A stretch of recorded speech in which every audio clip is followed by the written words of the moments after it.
Derivatives trading involves substantial risk of loss and is not suitable for all investors. Past performance is not necessarily indicative of future results. Good morning. Afternoon. What's this?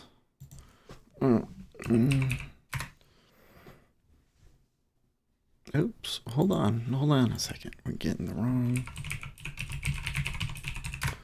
There we go. You know what? We should pull up our Discord link and our restream chat. How's it going, guys? A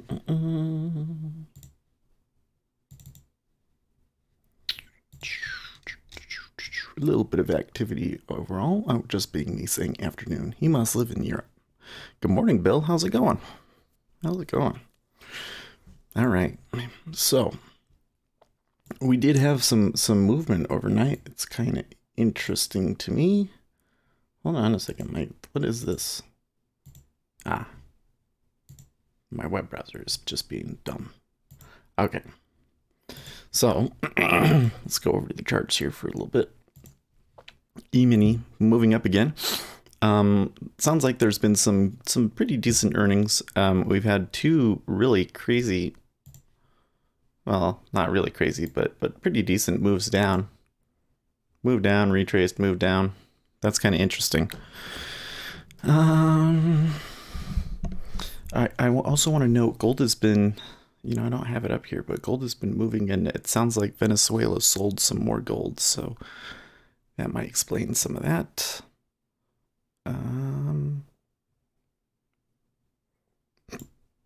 6J kind of pointed down too, so we may get some shorts up in here.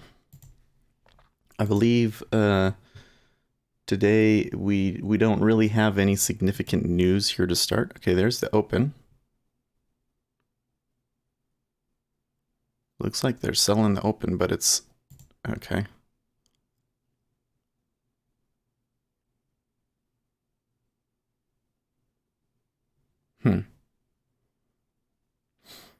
No significant news. Okay, let's change the back to here. I always forget.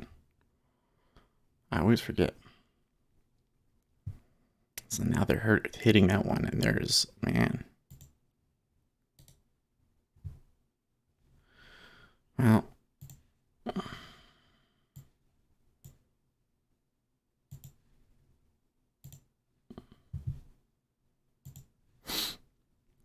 there's a lot of targets down below us, so I think we could probably go down to this 29 at least. Might turn around on us, though. Be careful.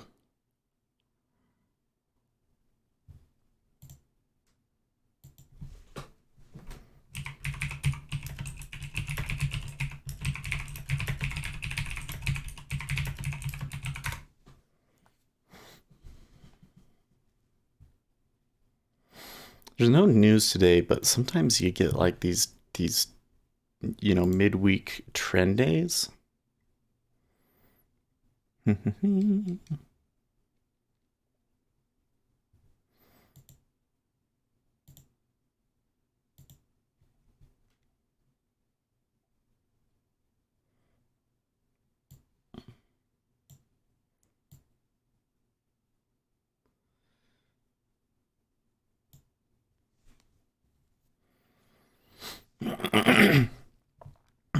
Just reading the Twitter news.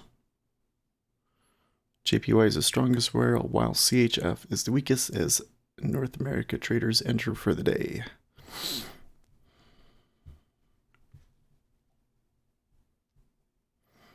It's not moving. That 5,000 is not pulling away. That 31 is staying strong too.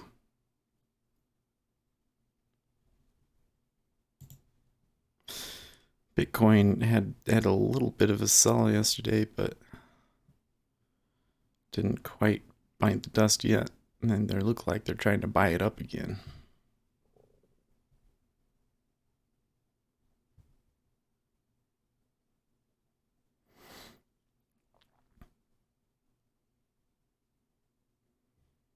Well, it looks like that these guys are not gonna just give in. Okay.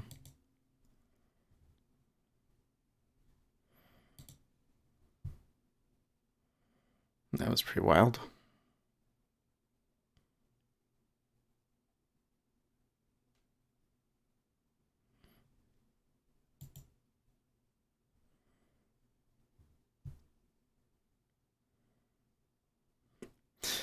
Well, the way that this is going, it kind of looks to me like it's something that could trend all day, but it's probably, if it does do that, it's going to be slow because these bids are not pulling out of the way. They want filled. Seems like there's probably a lot of, it was a pretty good move down overnight. There's probably a lot of profit taking through here. Sucks that I didn't get like 31.5 though.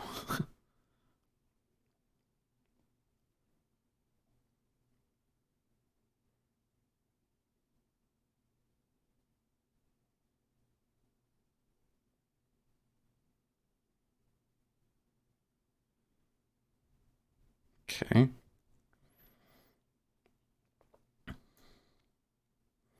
So we're coming up on the first big numbers we've got.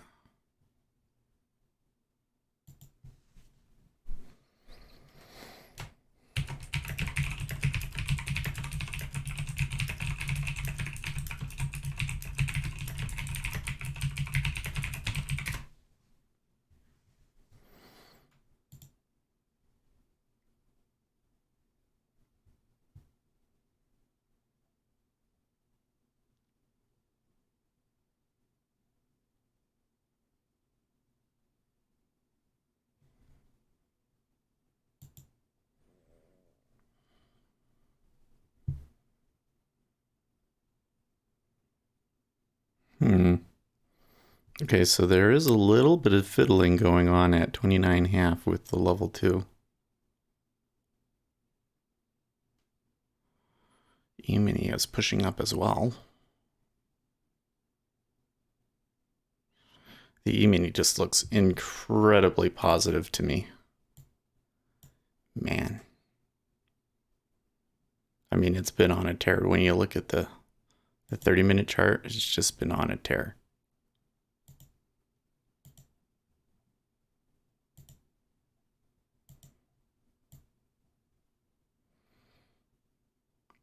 See, when I look at ZN, it's higher than any time it's been, or it's lower than any time it's been in a while.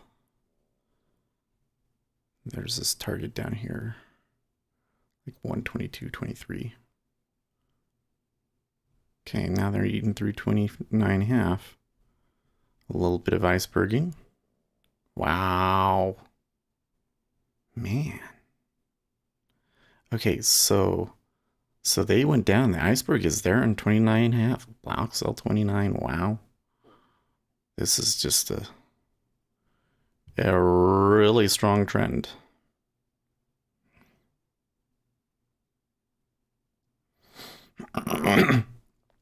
So do we see some things changing? I do see, okay, so they got through 29.5 with 7K. There's now stuff stacking up at 28.5.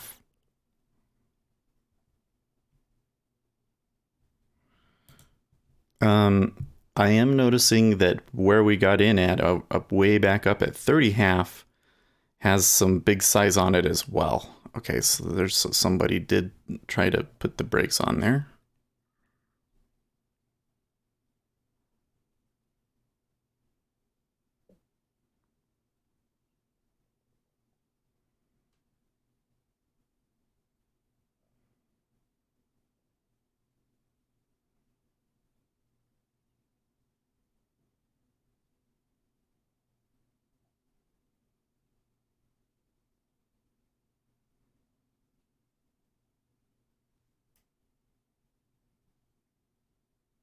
It's a pretty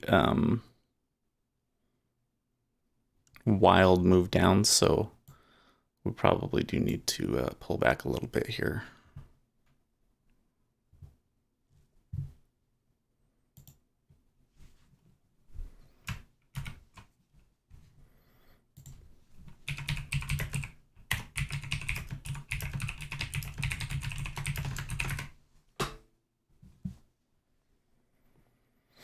Okay.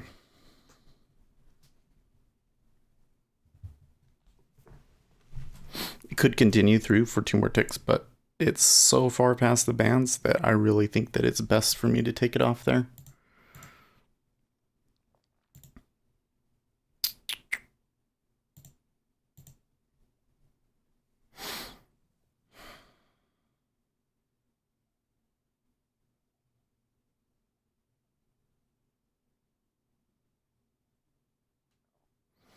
Yeah, they're definitely fighting it there.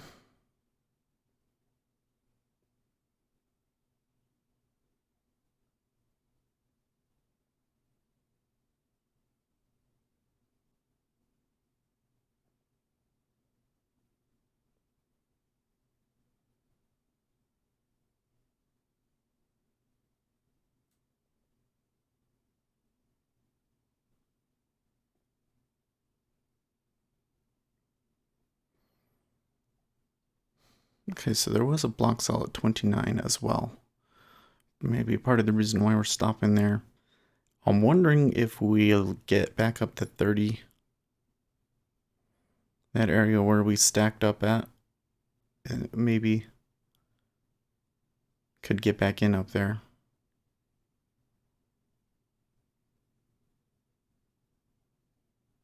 Hmm.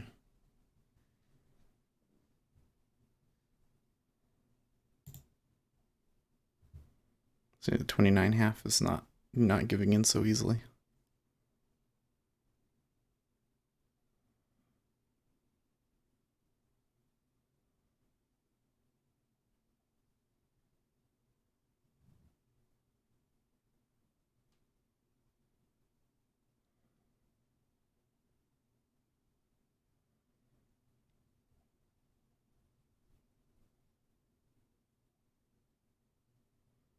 Hmm.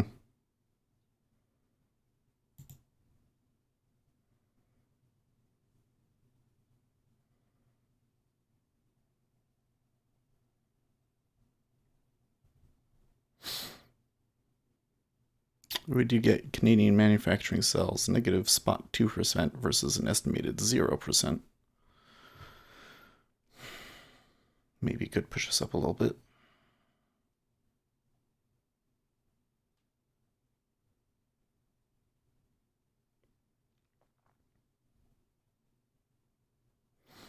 And stacking sixes all the way up there to 31.5. Wonder why my Vista chart doesn't really show that as significant as I think it probably should.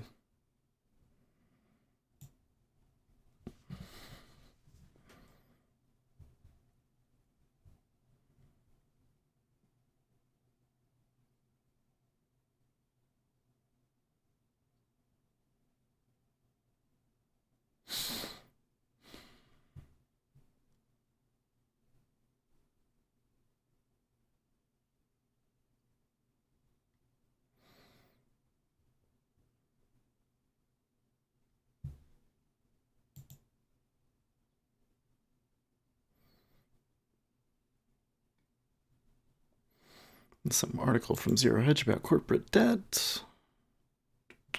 Okay, so they are holding a little bit more there at 29.5 this time.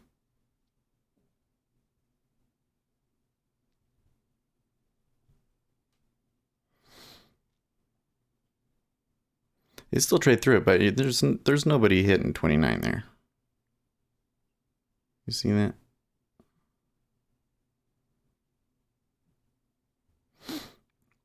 So this is definitely a pullback, and this is just like really crazy heavy because they're barely giving anything on the pullback.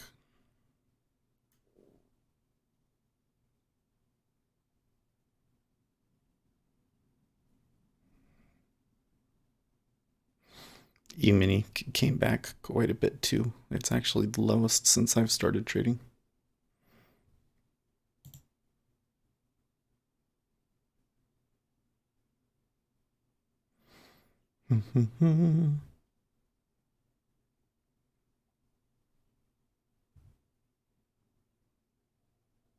$29.5 stacking to 30,000.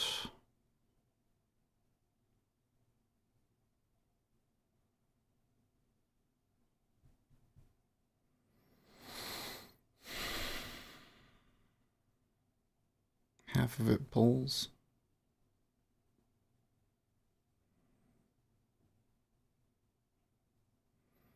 E-mini might be a good spot for selling. I don't think I like to take a trade in the E-mini at 630, but the E-mini looks like it. They could try to sell it a little bit before the open.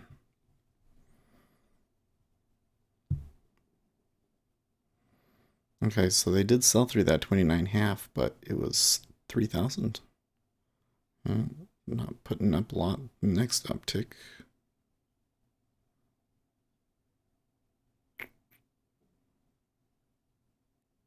Still nothing going into 29.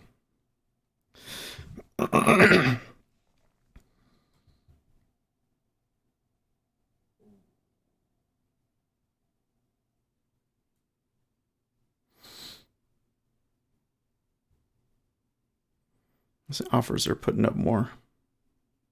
Yeah, wreck those at 29.5.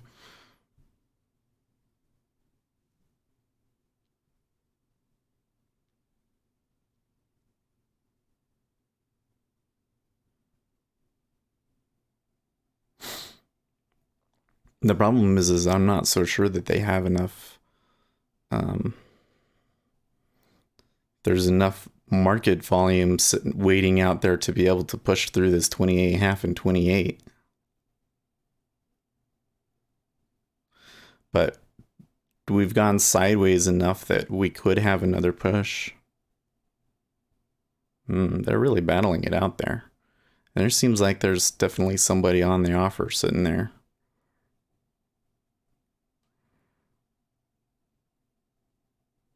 Like the big guy that sold us down seems to want more.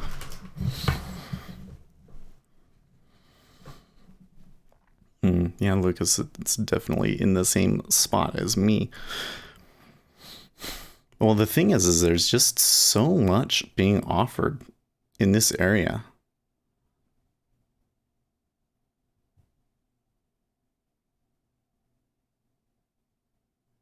And you're sure going back and forth here a lot, though.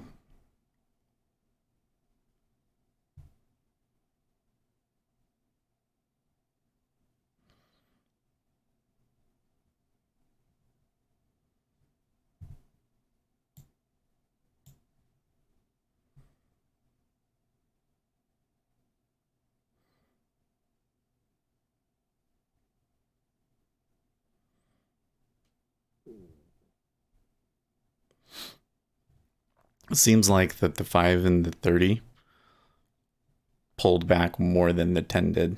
Significantly more than the 10 did.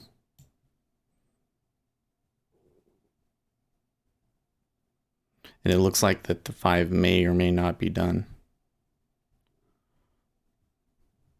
There's what, 3 ticks up, and now it's doesn't seem like it. They're sure. Well, they're bidding 3,000 again, almost 3,000.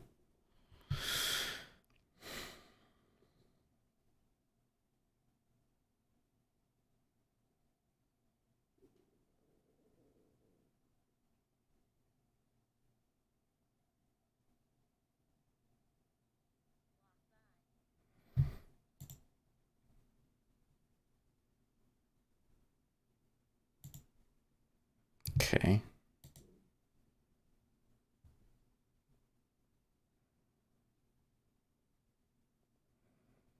No, I took a fade and took a 1 ticker, not sitting through 36K at the effort.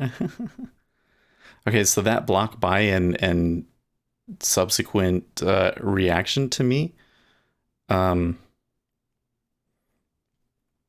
it looks to me like somebody that was short got stopped out long, but now that they've got stopped out, they could maybe push down again.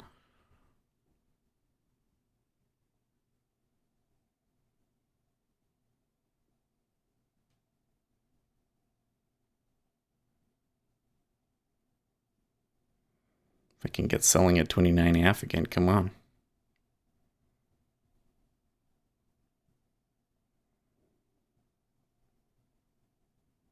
Good morning, Uzi. How's it going? Seems like it's a little, people are coming in a little bit later today. This is awfully quiet. A little bit lighter on the viewers today. Usually we have like about 12 people. We got like 8 right now. Seems like people are sleeping in. Did the E-mini move when that happened too? Seems like it may have. Such a small move, we can't really tell, but seems like they did.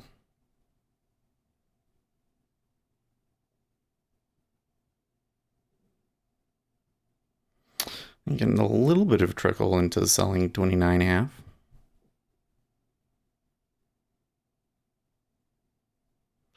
Taking them 8-day weekends. Well, Liz took the week, or sorry, why do I always want to say Liz? Alligator took the whole week off, right? A lot of treasuries coming into resistance. Interesting to see how they trade at these lows.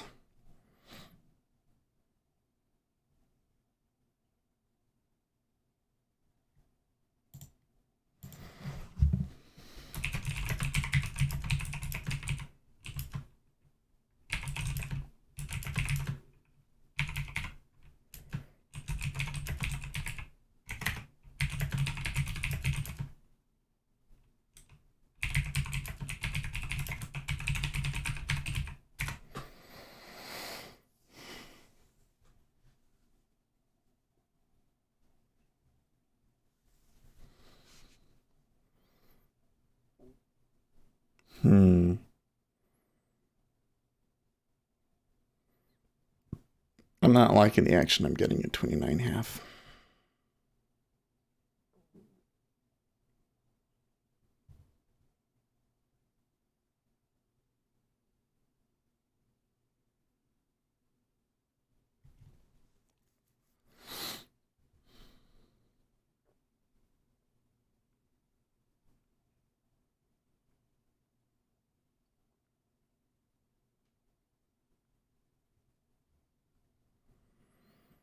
The 30.5 is pulling a little bit too, but that could be a lure.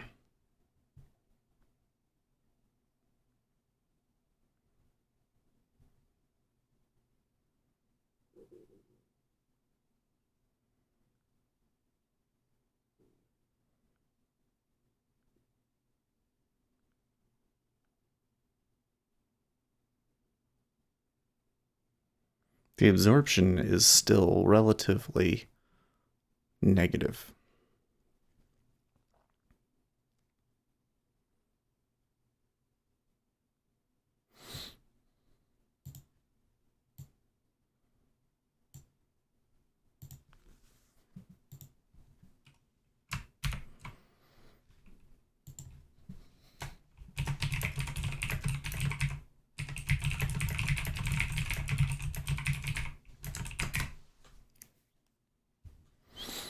Tough to say, but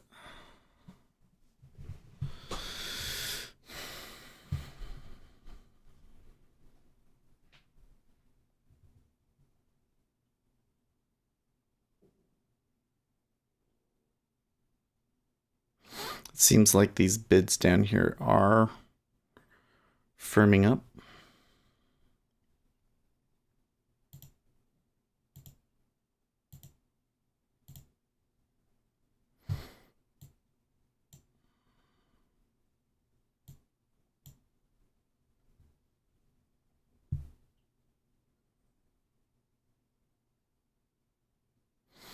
E-mini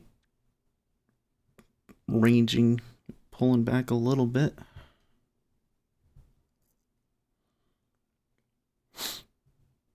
This 30.5 is still pulling itself. I don't like that.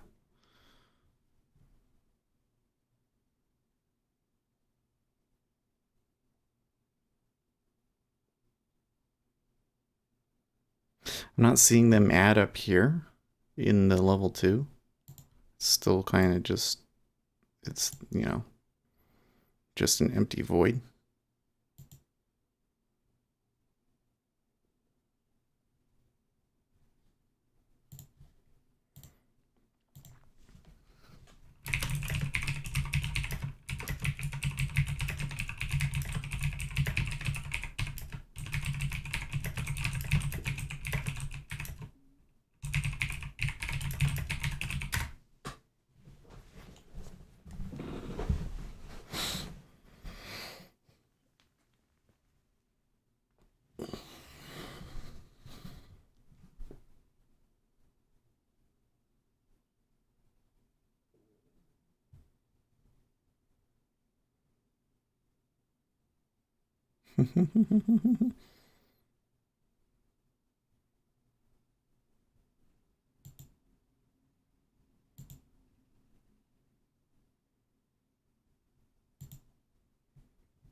Yeah.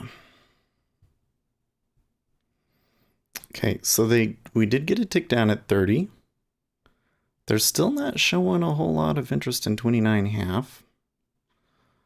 I'm surprised. I thought that it would be a little bit easier for them to touch that.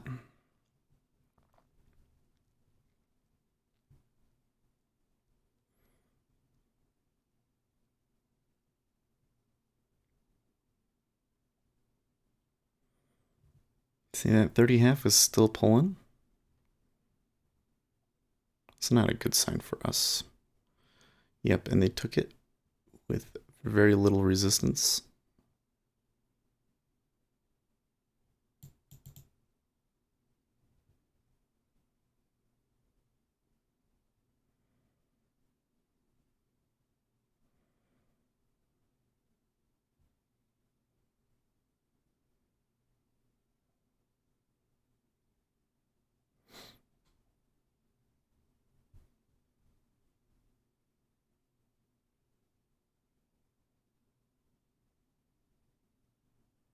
Yeah.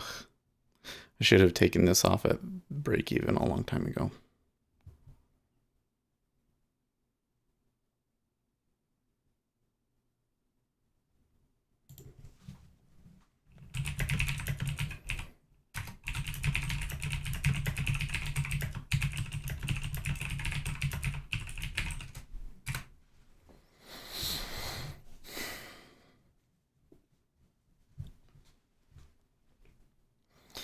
Okay, well, it let us out.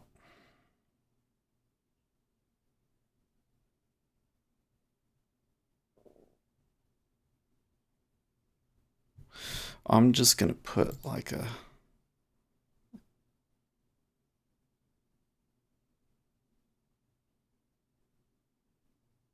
if they really do decide to start hitting this.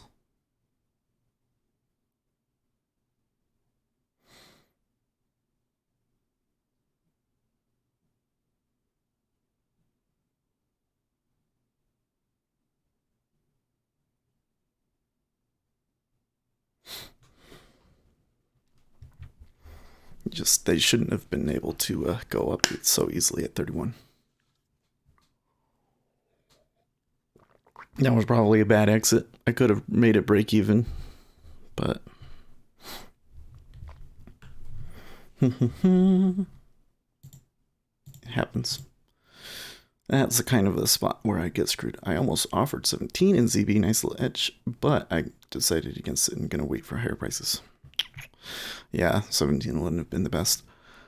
There is this 21 though, like,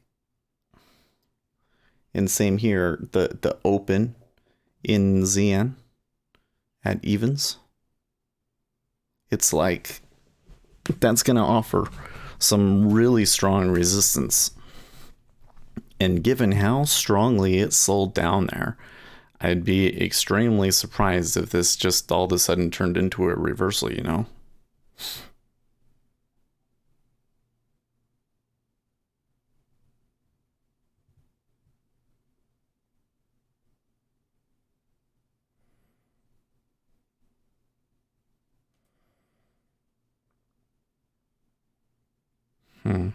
See, there's an iceberg bid at 30.5. They're just really, buyers are just really defending it really well. And you're not getting anybody selling into 30.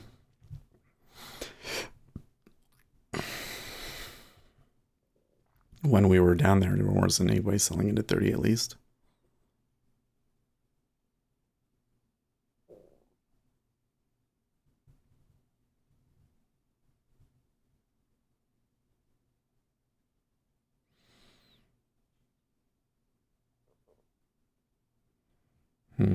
That makes me a little hesitant.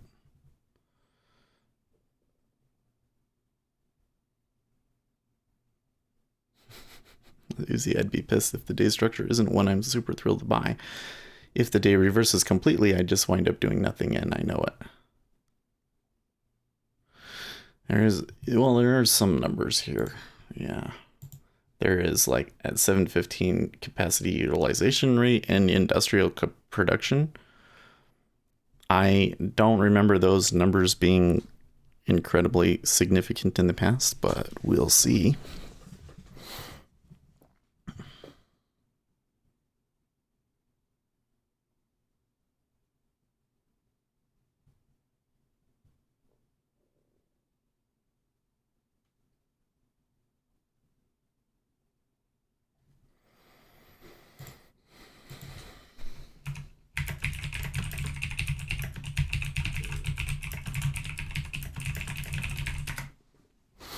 The problem I see right now is that I think that some of this buying in the 10-year is spreading. So the other two just moved a lot more. A lot more.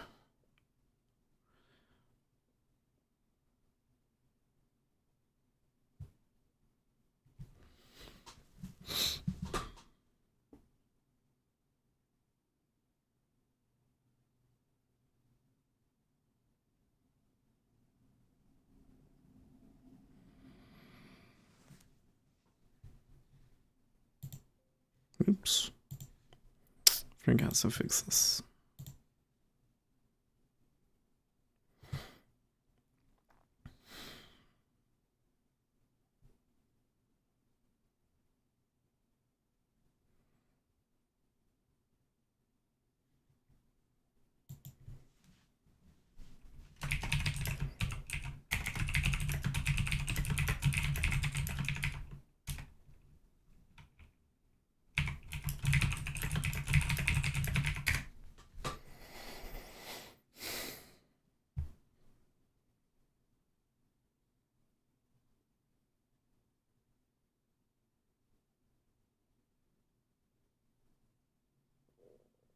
There's probably still a lot of flattening in the knob.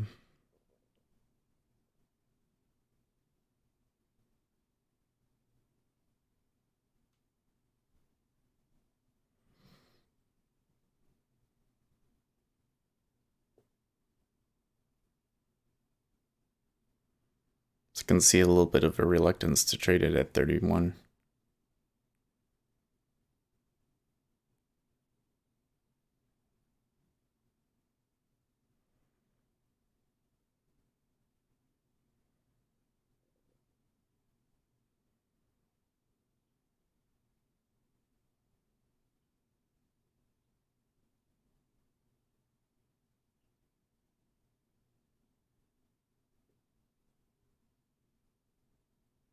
Okay, something just happened in the 10-year there.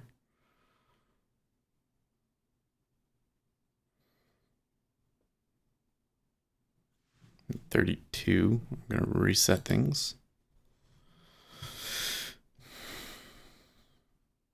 Okay.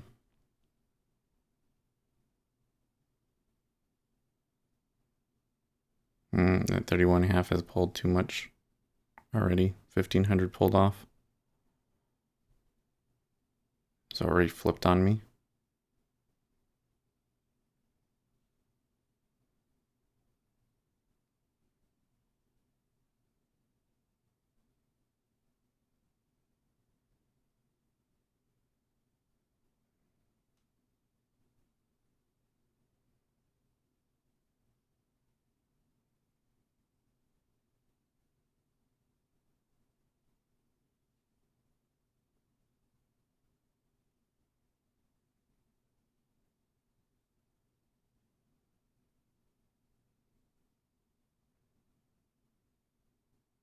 Okay.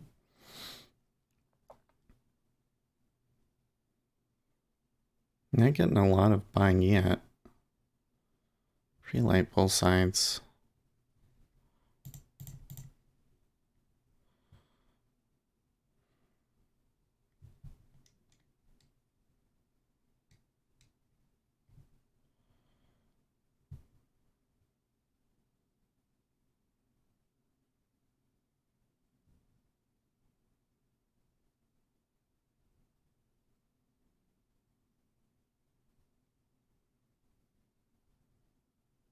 So this one at 31.5 looks like luring.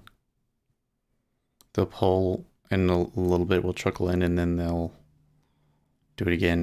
And there's maybe a bit of a push and pull going on because I'm kind of seeing the 5-year do a thing here. It's like ticking up a little bit when it does that.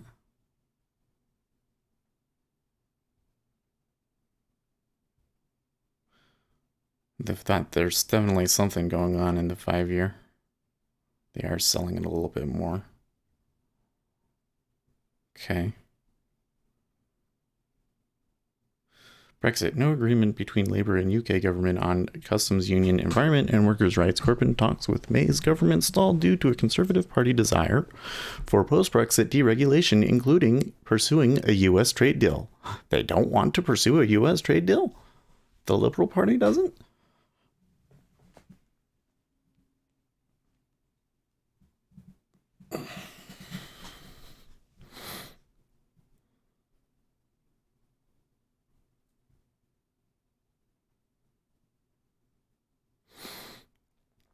Como vai? How's life? That's how's life in Brazilian, right? I know. It's funny how they say, if you know. Yes, brother. If you know Spanish, you can kind of tell what they're talking about in Brazilian, but it's not quite. Or sorry, Portuguese. It's not Brazilian. Portuguese. I probably sound like an idiot saying in Brazilian. uh,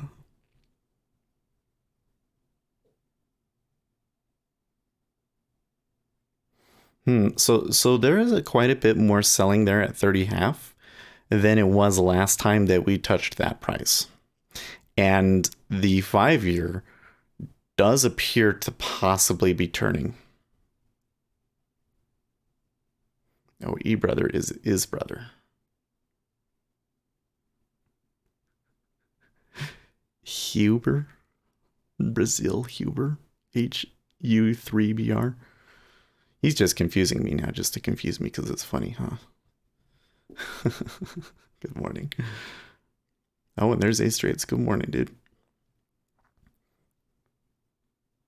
When it was earlier, okay, so like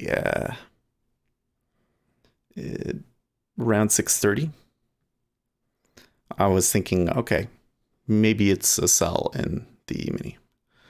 But it went down, and now that it's done that and the treasuries are kind of pushing down again, by the way, I'm like maybe that's over, maybe we buy. How are things? I think it's going okay. Yesterday was pretty slow. And we just took one trade, got 4 ticks, and we was done. Okay.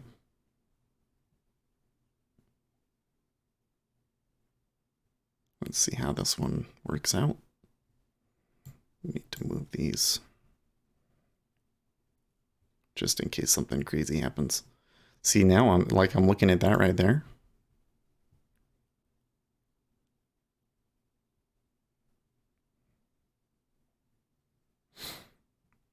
And that 322, that's quite a bit more than has traded pretty much all morning.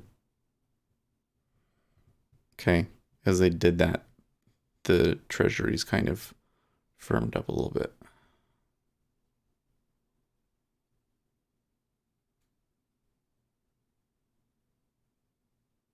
See that? And then as they ticked back up, the bid pulled.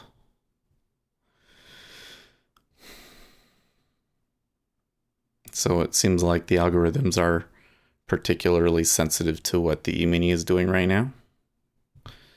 The E-mini's had such a, well, it's not like a huge move up overnight, like 10-point move up overnight. Is that big enough to worry about? I don't know.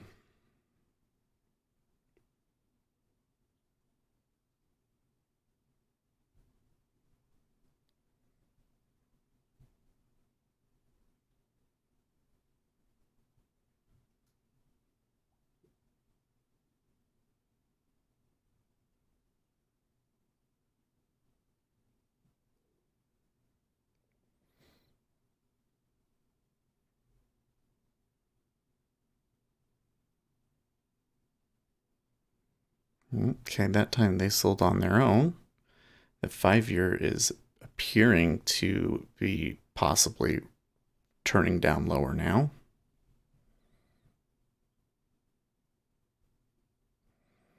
You study NPL, PNL?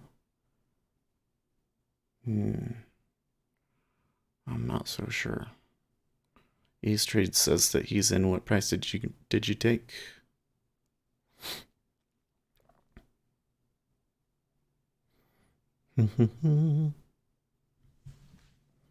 Okay. That was a little weird. 30-year ticked down, 10-year didn't.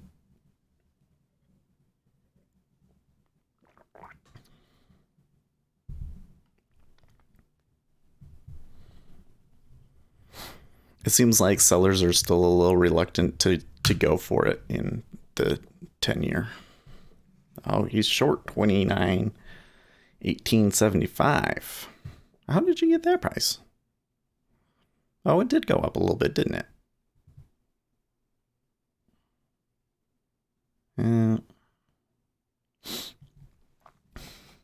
I just saw the volume there at 29.19. That was the reason I bought it.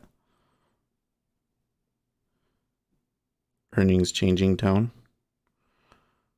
Could be.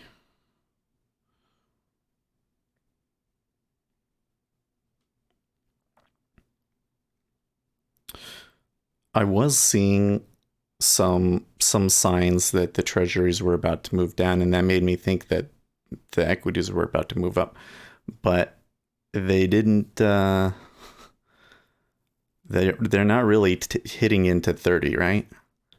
So they're still not ready. That I think that might be an indication to me that I'm either just wrong or too early or something like that.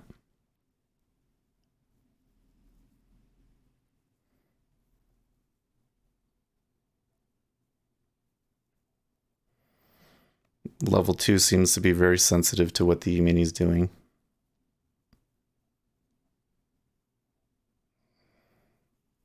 Ace says the CME guy says it. Here it goes. Hold on. Well, that's not quite what I expected Ace to do, so. I think I gotta to hold myself to it though.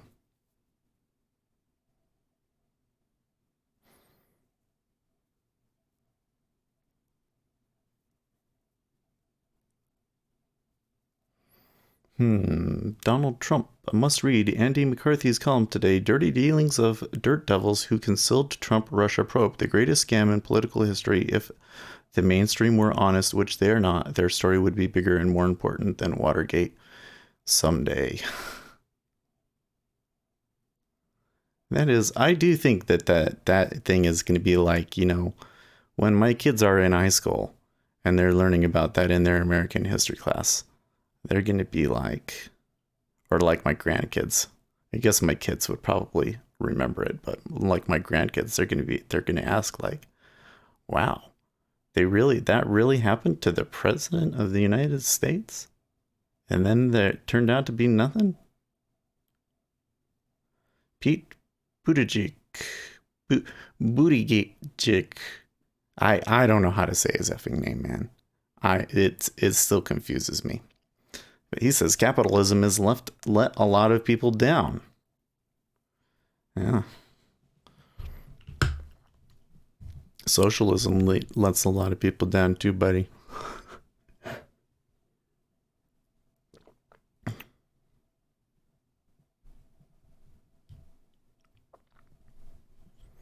Booty goog. Oh, there's your uptick. All right. So that's interesting because that uptick in treasuries did not appear to be related to the E-mini. The E-mini is actually going bid a little bit here. Although there's this offer at 1950. And they're holding enough there, 2000. It's kind of making me maybe rethink this.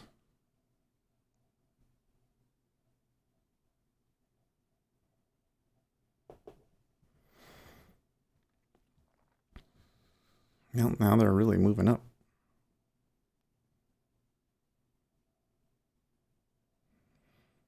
I don't know, the way that they're moving right here in ES is like, could they go for the high?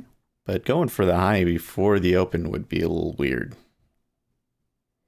I guess it's done that recently in the past week, hasn't it? But I still find it unusual when it does that.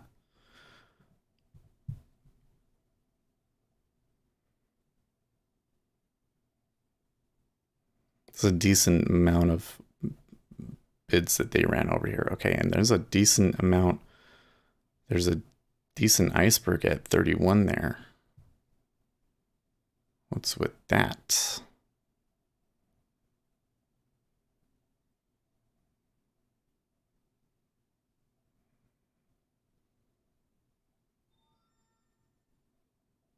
See, when I see his name, I want to say Booty Gig, but apparently there's it's like a Jij, Buttigieg.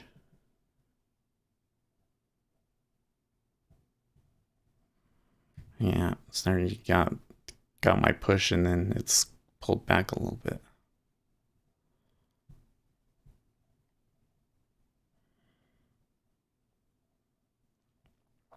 The key thing with Buttigieg is how is he going to fare when he starts talking about policy? I haven't actually heard a policy say, oh, capitalism has let a lot of people down. Well, it might not necessarily be capitalism, right? It might be you. It might be globalism or just the current economy, you know?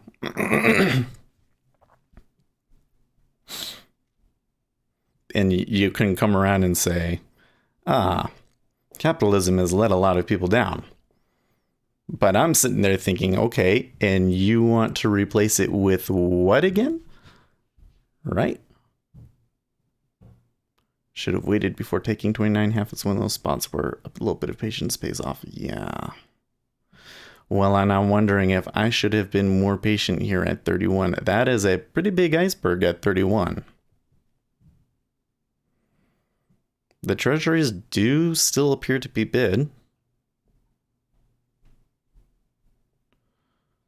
And they're still selling it too. How big of an iceberg is it going to be? Okay. So there's about 6,000 traded through there now. 500 of it was on the offer. Okay, that time they took it and it held. Okay, so they pushed through the iceberg. Let's see if it flips here or not.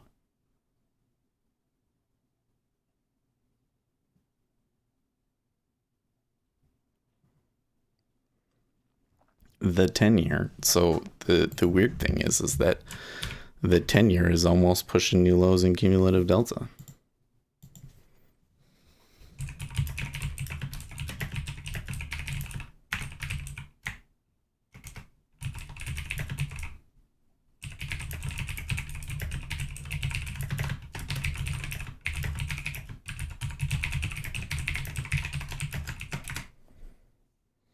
Okay.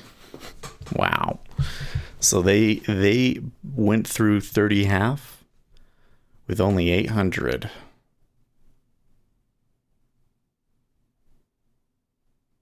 So that's about the most favorable thing I think I could possibly see in that situation.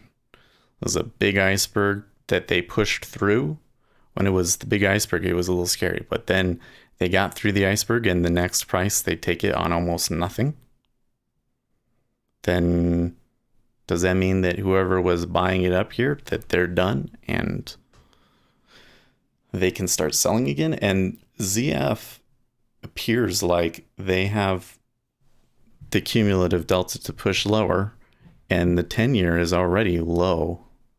So if they push a new low in cumulative delta, which I think they would if we get some more selling, that pretty high probability, I think, that we would go for a new low. And we've built up a lot of space in terms of the deviation from the VWAP. If we just get another good push up in the E-mini. Oh, hi, Rong. How's it going?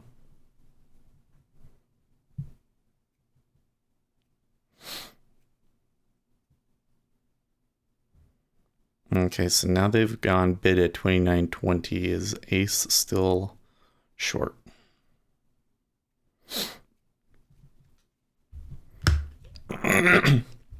That's my question. Is that enough to scare him at, or does he stick to it? Based on, because I think he's really, really good, and I kind of want to try and trade the E-mini like he trades it. So I'm wondering, but we made different decisions, so it's like I gotta stick to with my decision. But I'm thinking that in the past that he would scratch it there.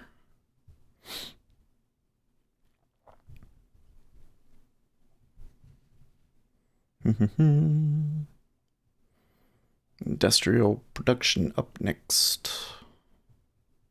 5 minutes. I don't think that the market is going to pull for this, but you never know. But that's not... Ace is a man of discipline. That's where, like, the thing that's impressed me the most about him is that when he has a trade and it goes bad, he gets out, like, right away. He's fast. It's not just that he usually tends to be right and he usually tends to get his, well, I don't want to say right. He usually tends to get his target, right? Sometimes he's like completely against the larger trend for the day, but he still makes his money. But then when it's not working out, he just gets right out and he barely loses anything on it. And then when he does get one, they just run, and it just runs and runs and runs, and he holds it.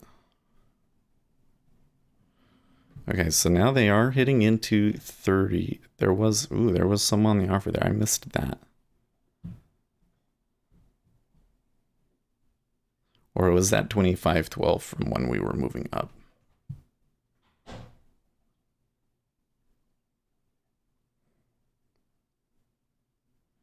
Okay, another tick up in the E-mini.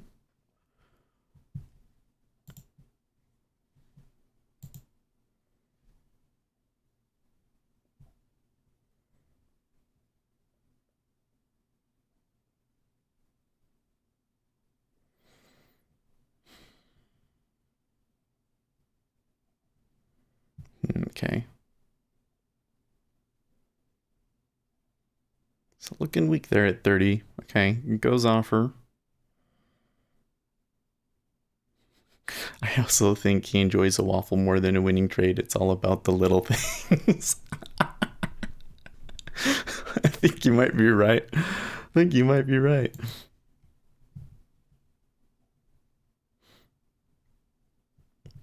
Because he's not responding right away. That must mean that he's in the kitchen cooking something right now.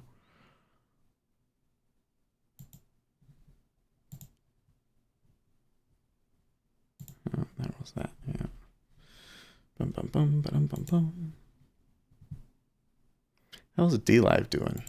No, not anybody watching on DLive today. We had a lot of people came in right when DLive started, and we were getting a lot of viewers. And now that it's like 2 days later, it's already died down. I don't think that speaks super positively to DLive's future. That people are already losing interest in it. And I really haven't seen anything like PewDiePie did that whole thing on Sunday, but I haven't heard anything about it. Didn't seen anything on Reddit about it.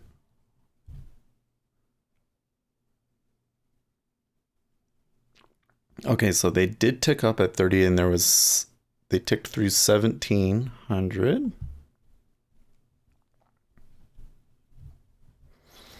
So even though we're moving down, they're maybe possibly saying that it's just that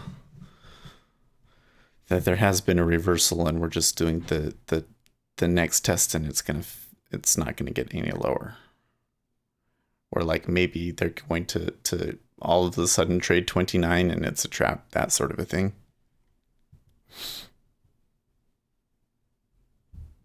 What did the guy do? Talking about PewDiePie? PewDiePie, like he gave away like $50,000 to live streamers on Sunday. Okay, so the E-mini came back there a little bit. Okay, here's the news. Industrial production negative spot 1 versus an expected spot 2%. That does appear to be causing action in treasuries. They just bought up through a really big offer.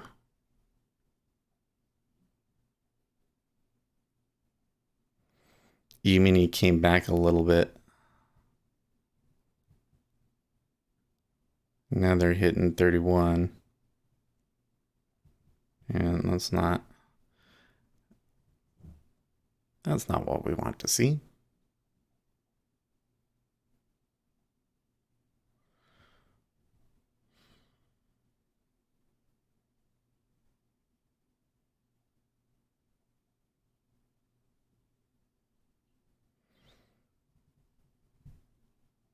Well, our 29.19 is still holding. I don't know. This is not a number that I typically see move the market, and they didn't pull for it, but they did react to it. So that's kind of interesting. What's the other number? Capacity utilization 78.8 versus an estimated 79.1. So bad all around.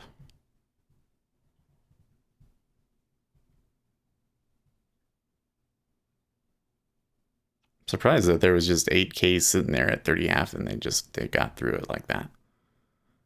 But that was kind of how the short started, wasn't it? There was a big iceberg at like 31, I think it was. And they went through it.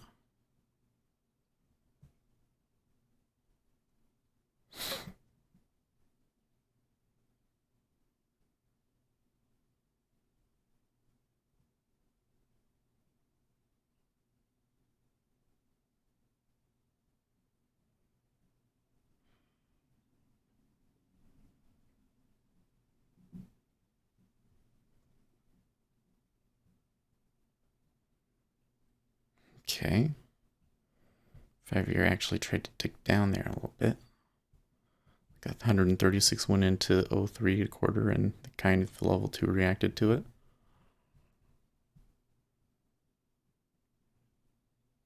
And they took it.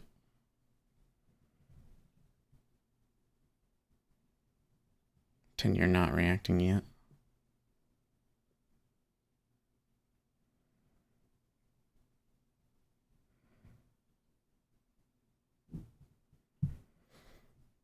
Okay, now 10-year ticked down.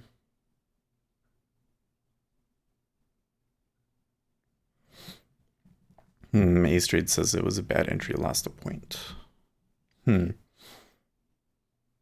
seem like it was like a 29.1975 wasn't a terrible spot. Because it only went 2 ticks beyond that.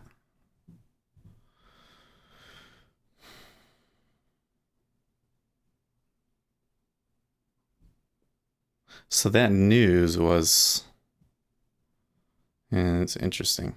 Okay, so the big iceberg was at 30.5, right? So if we start taking 30 again, then I think that it's game on. but they still look comfortable.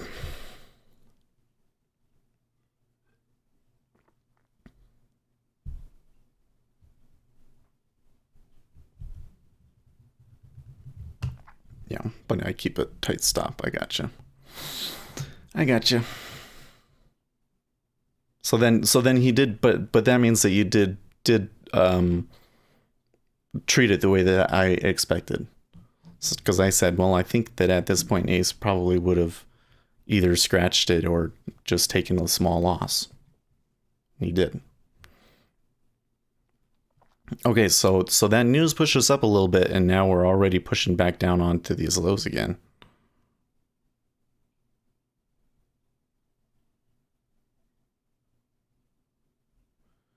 E-mini's still kind of showing some bid signs here. Oh.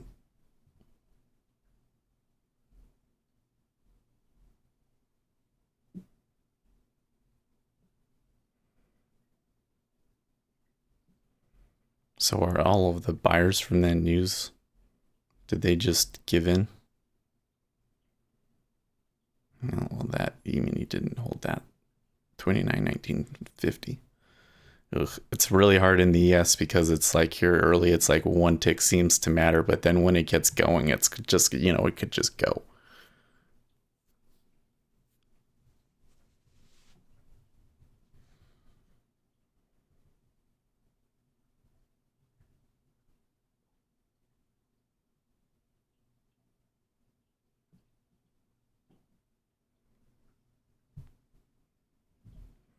Over here in ZN, it's actually gone 2 ticks in my favor and 2 ticks against me, so May says he's actually tempted to get short again. So what is it that makes you think short?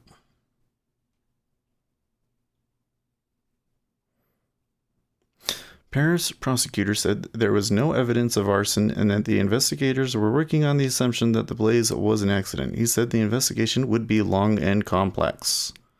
Yes.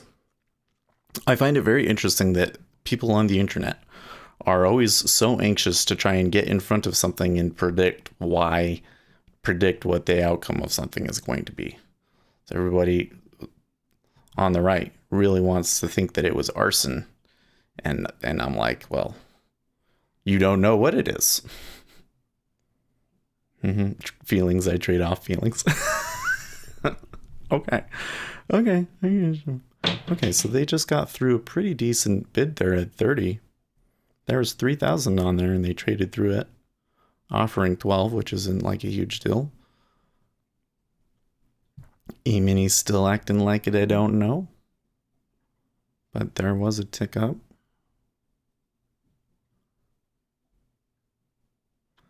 It's so close to opening / breakfast. Yeah, so I'm sitting here thinking now, is this going to force me to hold it through the open? I think that we might get a buying spike on the open to pierce the overnight high. That's just what would make the most sense to me. But I don't know. So you have a market. Have you guys noticed the past couple of days that the E-mini has been up? I mean, look at the chart over here. Come over here and look at the chart. Look at this one right here, the E-mini. It's just straight up over the past, on the 30-minute chart over the past few days. But okay, so I don't like that at all. What was with that? But whenever the E-mini starts moving down, the treasuries get much more excited. So it's like there's people out there stocking short, super skeptical about this market, and then they never get what they want out of it. You know what I mean? So that was quite a flip in the level 2 there to go bid at 30 and have 4K on the bid. But there's no follow through on it yet. The E-mini still appears. Okay, so there's a strong bid at 29.1925. It looks like they're gonna possibly trade into it.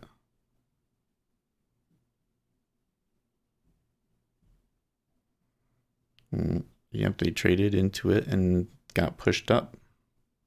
See, now there's 5,000 on 30.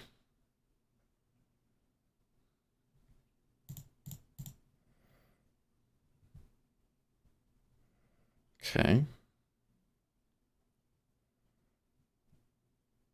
A little bit of iceberging at 30.5. It goes bid. A decent amount they're bidding. E-mini ticks up. Oh, they're not going to go through 1920, 29.20, huh?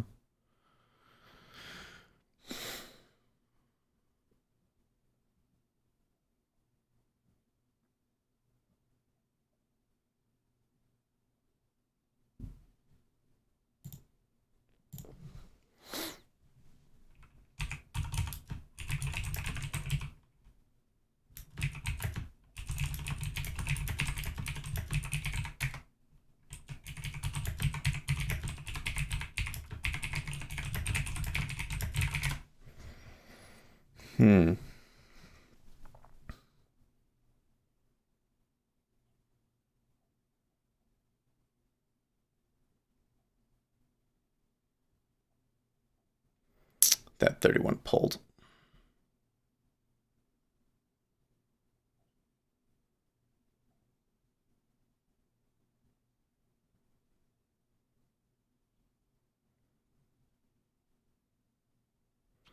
Yeah. Well, shit, guys.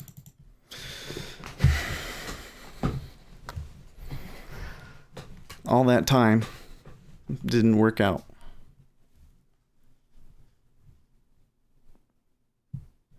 I think I got an okay spot. It was just like, did it ever really give me a strong, a really good exit signal? It didn't. It just kind of fell apart. So now they are touching the overnight or the open. See all the big offers showing up here in the E-mini too. So what's going on?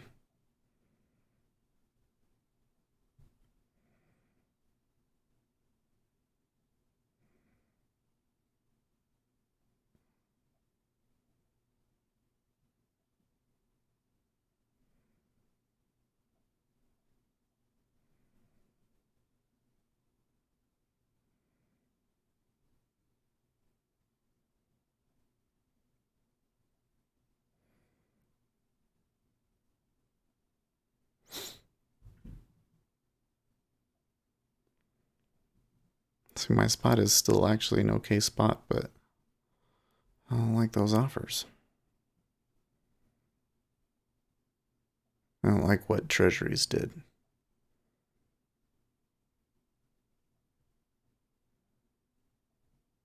Yeah.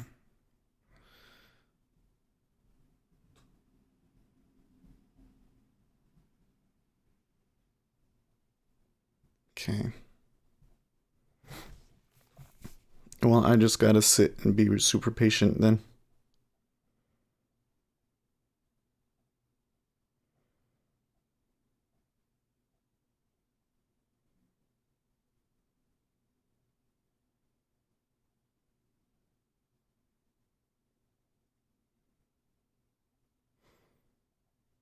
See what the open has in store for us.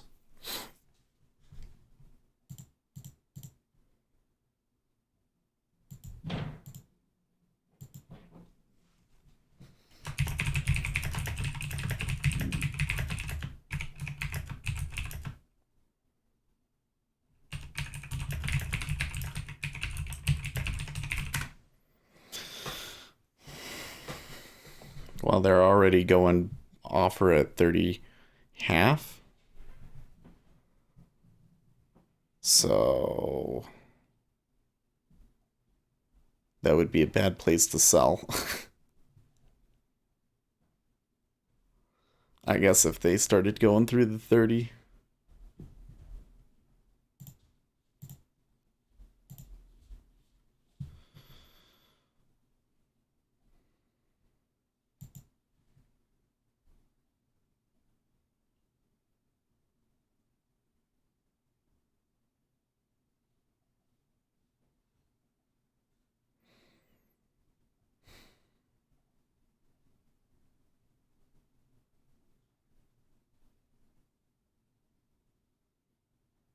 So now the E-minis looks good to me again.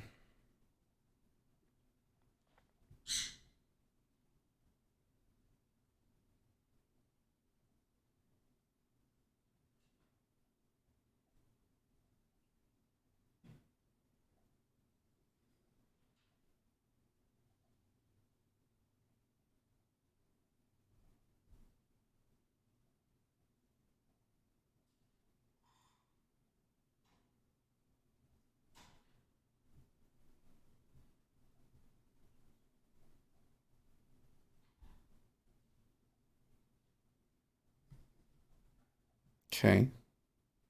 So there's the open. Not what I expected to see. The overall first impulse is selling.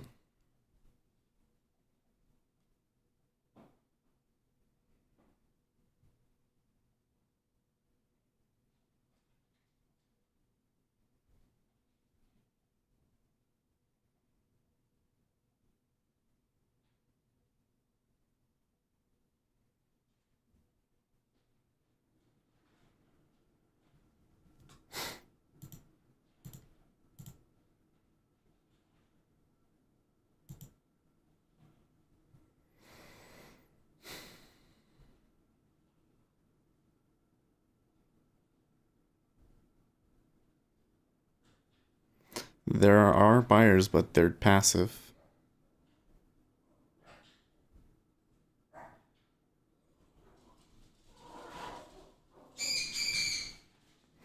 Overall, though, not the strong buying on the open that I was expecting.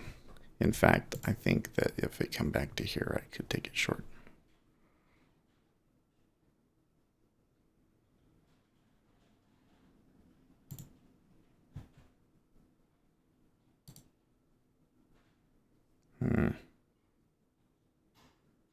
It's gonna play that game with me, huh?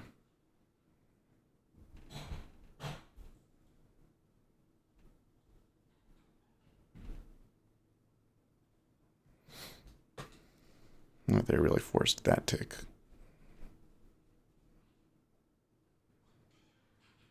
Yeah.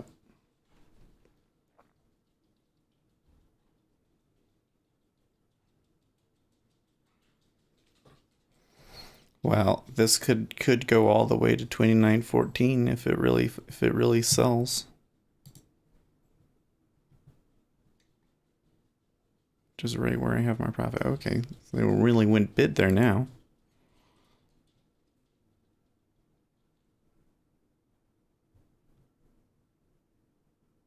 Hmm.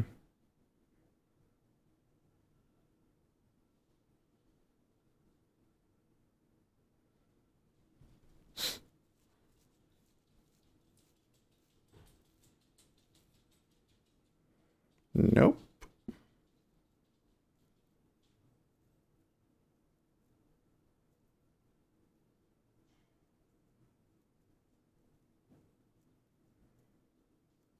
Okay.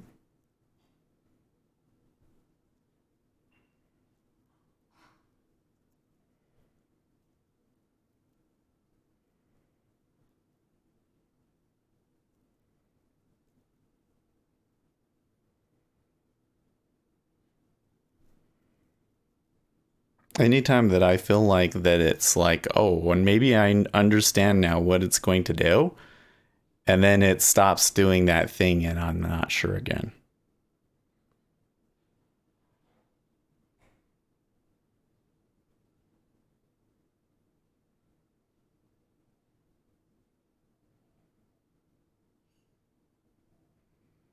See that? So like it went bid a little bit, and then there was some. They went through some strong bids, and then when they pushed down, and then it was like they're done, and now it's moving it back up again. But it's not just going gangbusters on the long side either.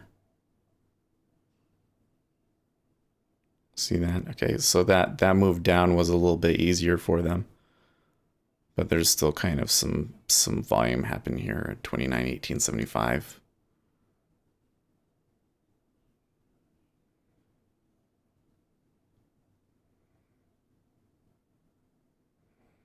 Kind of, now they're eyeing that low.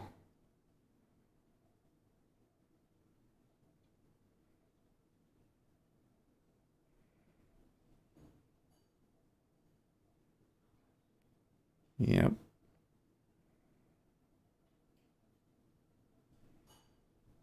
Okay. Now it's starting to do something.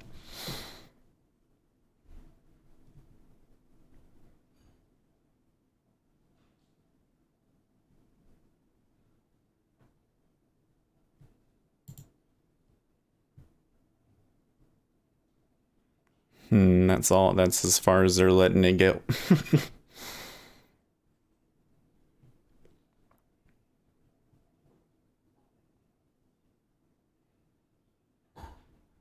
Should be on bears.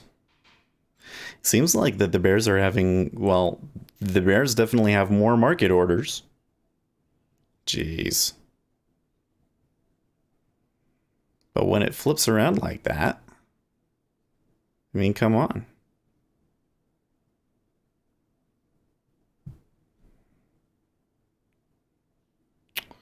So there's a big order at 29.19.25, and then there was some iceberging just above it as well. Lots of volume. Okay, it just moved down. What's with that?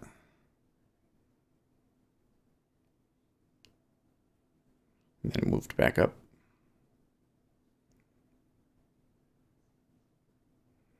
There's a huge iceberg at, well, not a huge, pretty big iceberg at 31.5 in the 10-year.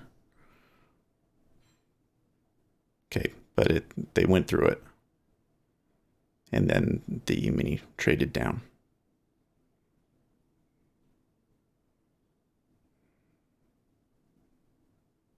Which is why I try to stay out of the opening. Yeah. I gotcha.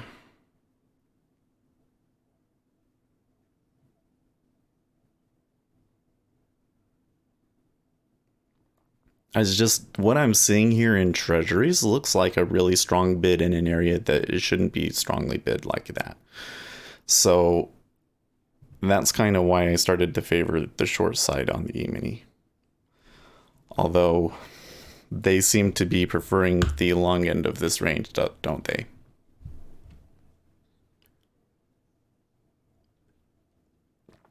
Donald Trump tweeted no collusion and no obstruction. Of course, we have to include obstruction now because you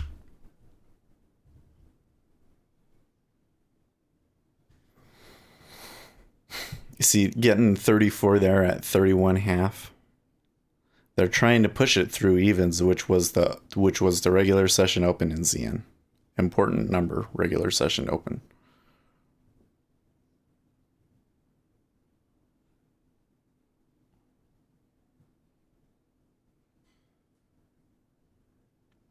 E-mini kind of threatening those highs, even though the cumulative delta is very short.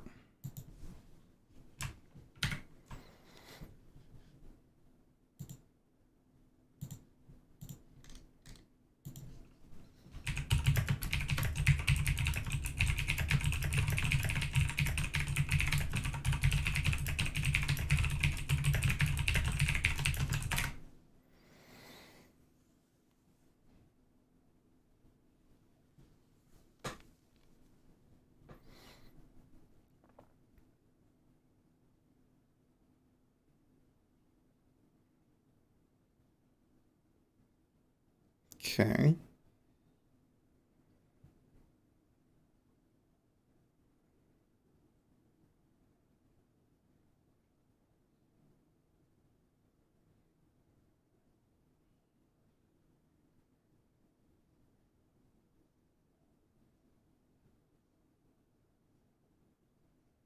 Okay. So Treasuries just kind of flooded in there.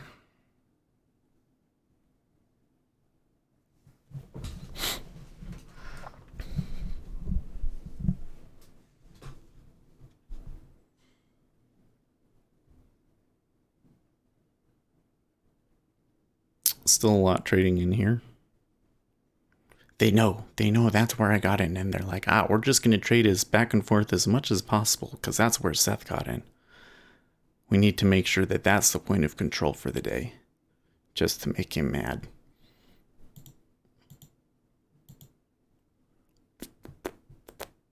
Wrong says he's stuck.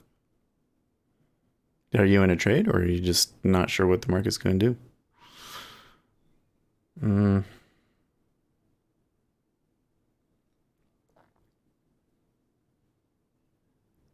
Okay, so that was a significant downtick in the 10-year, I think. 33.80 to tick it down.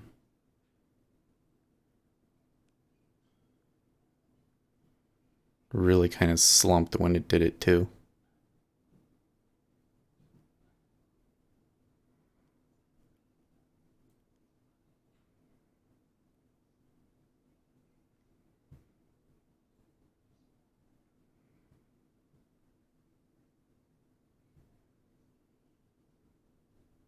The sellers here are still trying.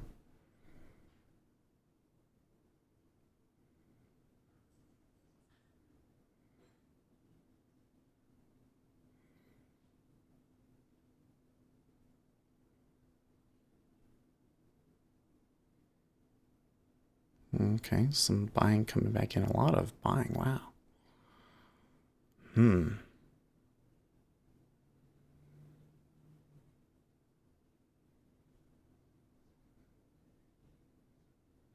Oh, that evens is pulling a little bit.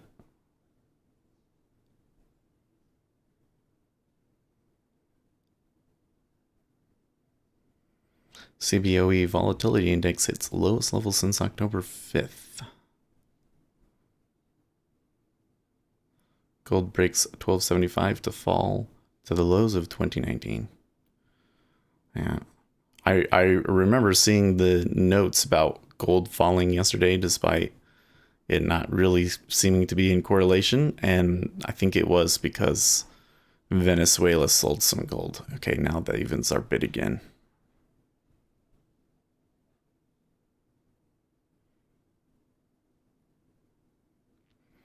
Well, how long can they sell this in the E-mini before they give up?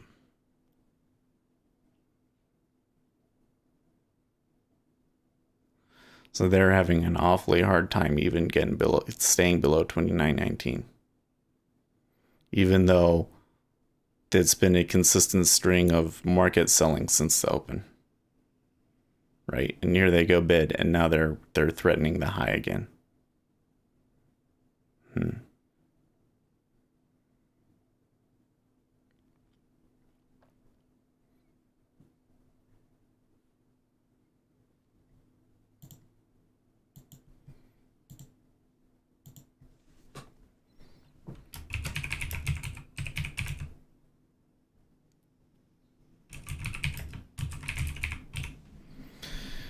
Indecisive. How do you spell that? There we go. ISI.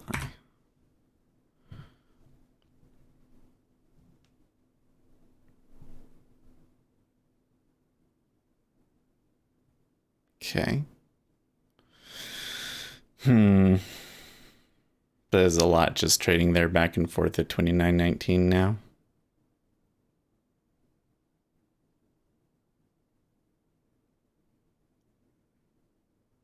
So if my price ends up being the point of control, that's not a good thing, right? And there's a ledge here between 29.1875. That's not necessarily a good thing either.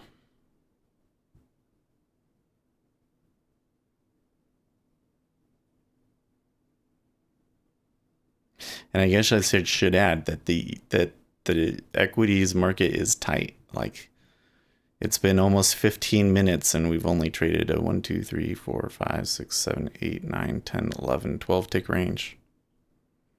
So not even 16 ticks.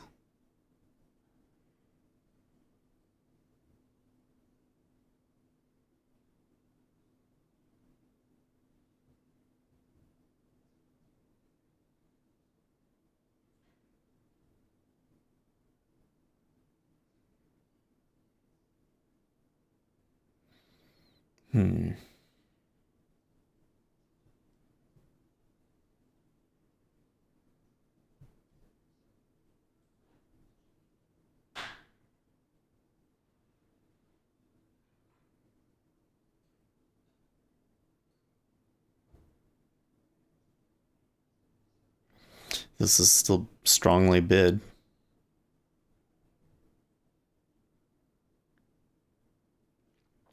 I wonder what's going to happen because the E-mini has been trading the top of this range despite the negative cumulative delta. So if they do break higher and I'm wrong, and at the moment it's starting to look like I'm likely to be wrong, that's not really in line with what the Treasuries have been doing. So would the Treasuries give up and push back down really quickly? Okay. So there's still iceberging there.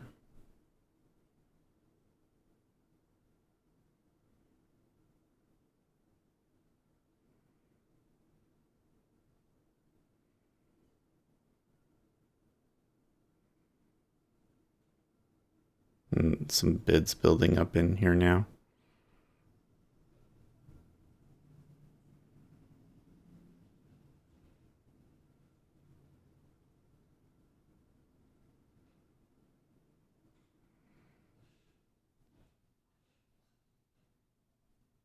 Kind of watching some of these to see if there's any reactions.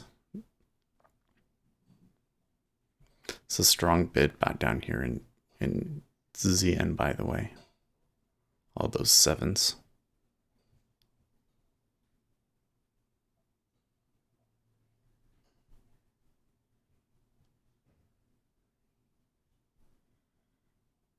Okay.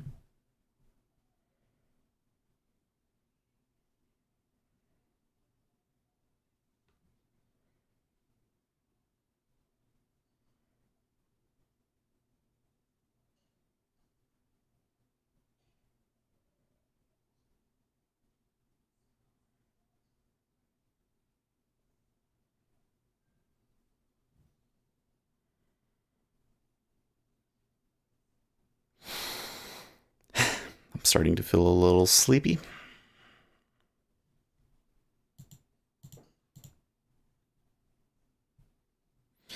Important data to come still. So is there another piece here? 8 o'clock. The housing market index.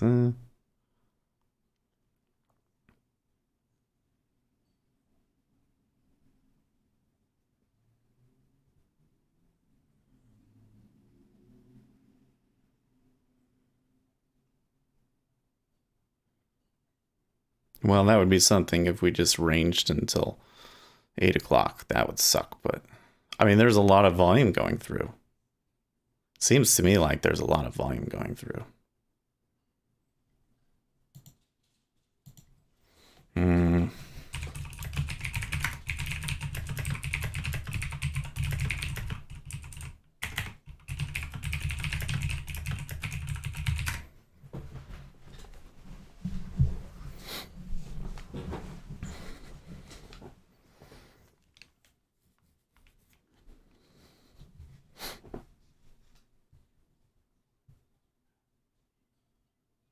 Somebody really wants the E-mini short and has a lot of determination. So they sold that for a good 20 minutes. And they're pushing new cumulative delta lows, but they still haven't breached 29.17, which is the overnight VWAP. Treasuries continuing to hold their bid and moving higher, perhaps indicating that we will move up.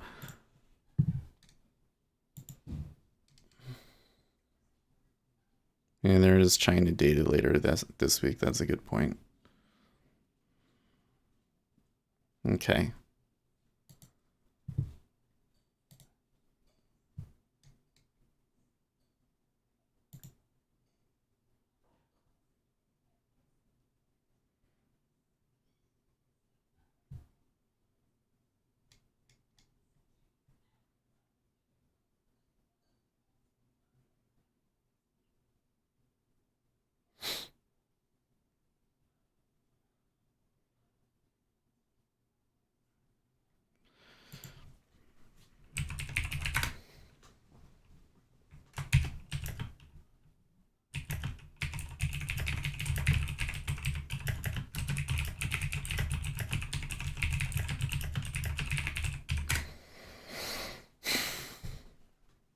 Okay.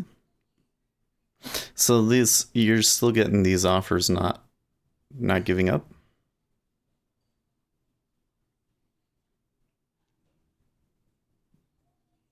I wonder how much of that, because the cumulative delta is almost equal to what it was when we started the day. So I wonder how much of that move back up was the initial short retracing.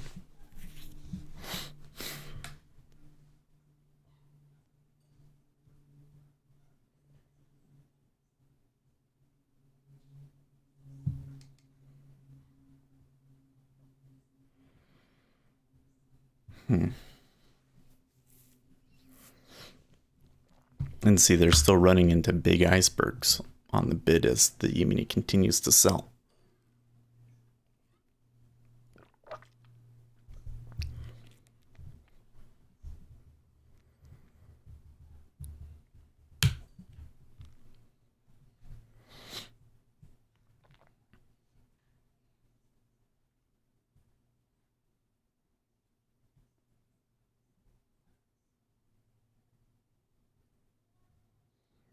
You're getting a bunch of market orders coming in, buying the treasuries up again. Look at that.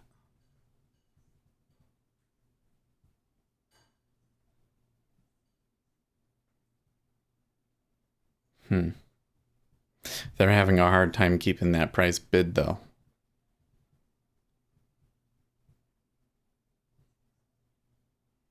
Despite all the volume coming into it.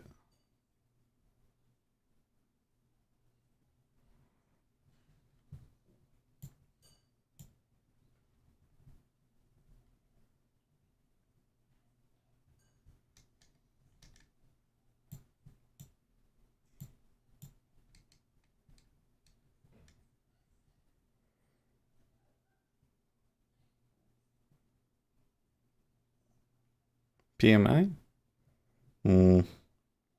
CPI for Europe, that's not necessarily a number I pay attention to. But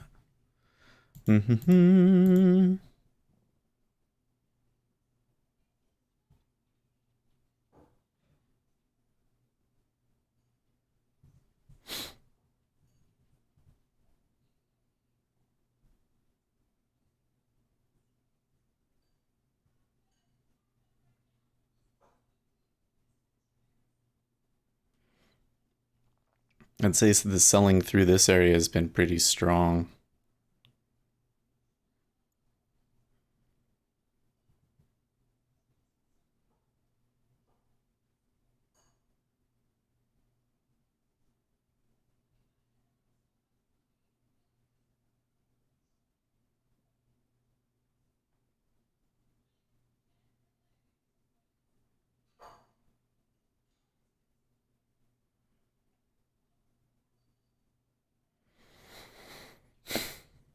Chinese local governments have quickened the pace of issuing bonds under Central Fiscal Authority's order to help support growth.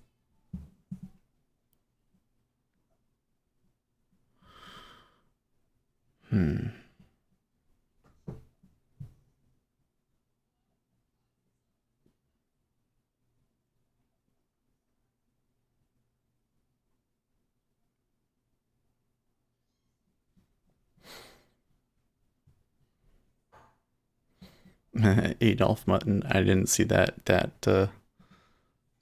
comment earlier, but he's saying Bitcoin is as good as gold. Here's the problem is like one of the things that kind of irks me. Not don't should I say irks? Is irks really the right word? I don't know. Kind of bothers me about the Bitcoin crowd is they talk about gold as this wonderful asset, and it's way overrated. Like I remember back in 2008, and it had a really big run, and everybody's like, you should buy gold. And I was like, why would I want to buy gold at the bottom of a recession? You know what I'm saying? And sure enough, it really fell apart after that. And I don't think that they ever got even close to those highs, did they? but people persist. The problem with the gold market is that countries own gold, a lot of it. And in my experience, which is certainly not exhaustive, but in my experience, those countries are more likely to sell the gold than they are to buy it. Okay, so the Treasury market just came back down there quite aggressively. So is the E-mini having...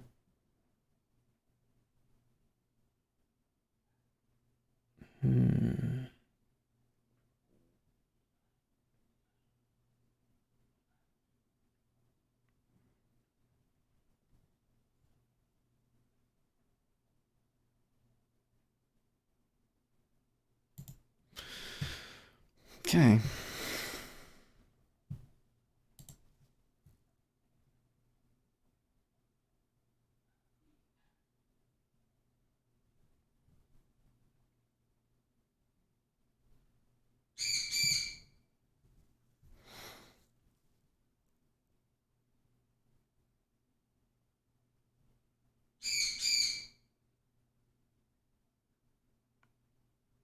There's definitely a possible turn there in the E-mini.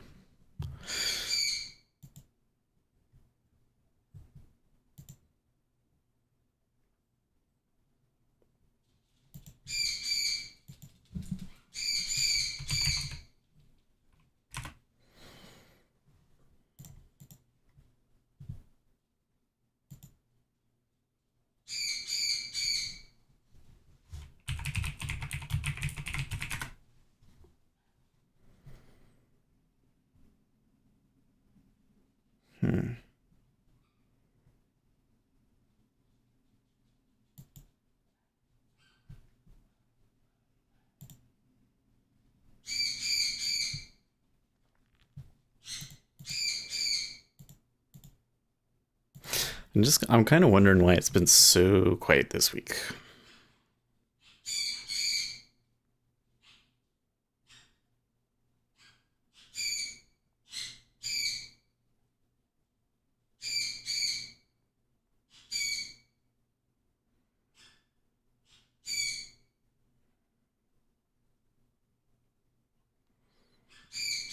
Did it give up on that one too quickly?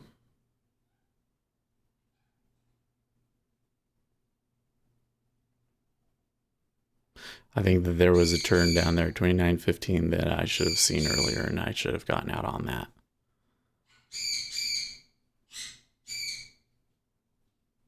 What's with those birds? Oh, somebody's up.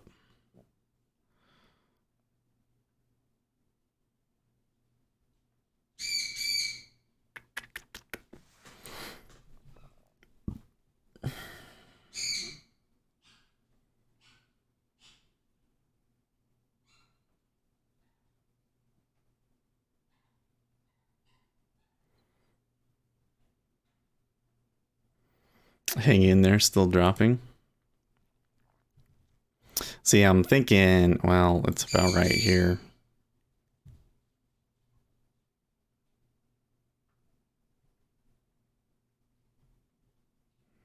Although I may have to try and take it as she goes.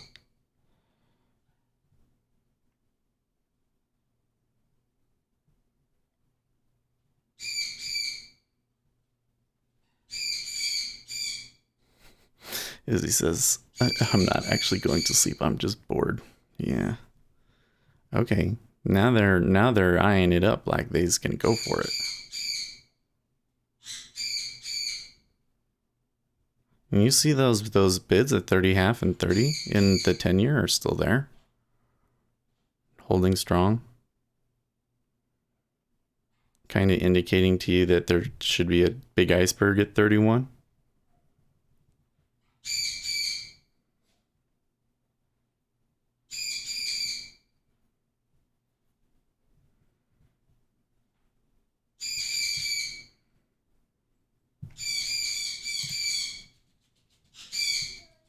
That baby bird is so shrill. Can you hear the difference between them?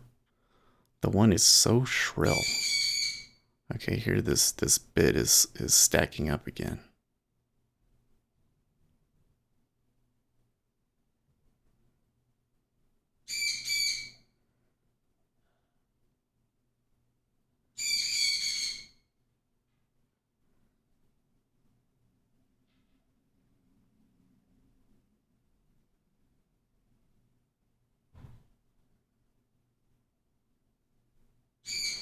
It pulled.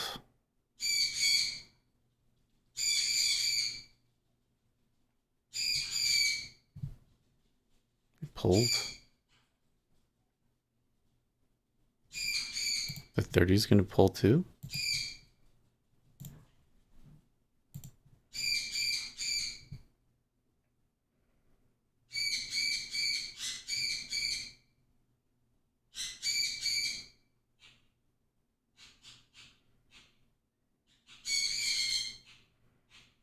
I don't know.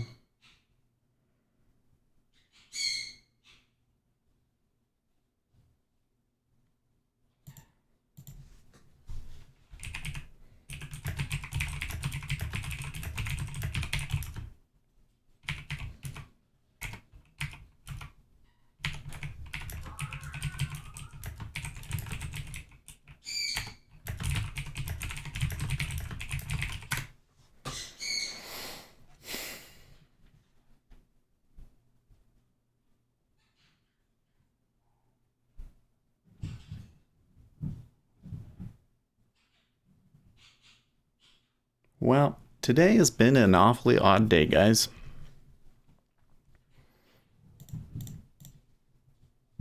Baby bird needs the stufu. See, Jerry was not so bad, but that baby, he never learned when it's time to be quiet, I guess. And he just screams like it's the end of the world all the time.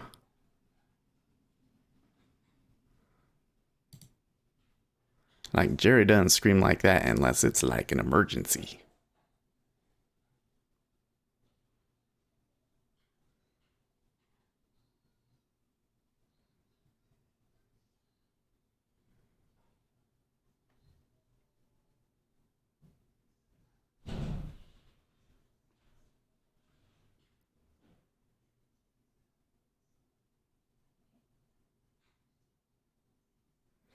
I'm surprised. You know what? I don't like this price. I'm just surprised that they came back down to 30 so quickly in the treasuries. Given there was so much buying up in here. And then to come back down here and all those bids pulled and everything. Seems like that my short in the E-mini is wrong. Yeah.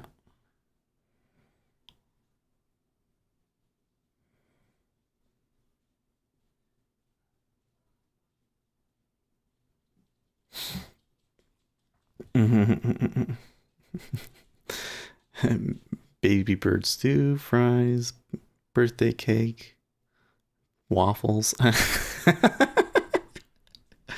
Gumbo, lots of ways to fix baby birds. Oh man. It's just the type of bird that I got. Here's the thing. I didn't want the bird. Was my ex wanted the bird, right? Like she just wanted a parakeet, and I was like, well, let's look at a bigger bird just for fun. I didn't think that we were gonna buy it. And this was before the financial crisis, right? So we buy it. And then when we got divorced, she couldn't take the bird with her. So I ended up with the bird. And there's problems with that. He would attack dates. He is loud. He's in the background when I was streaming and stuff. Like, it's just, yeah. I really need to get a better door. That's the real problem. I just need a door that actually seals off. and is heavy.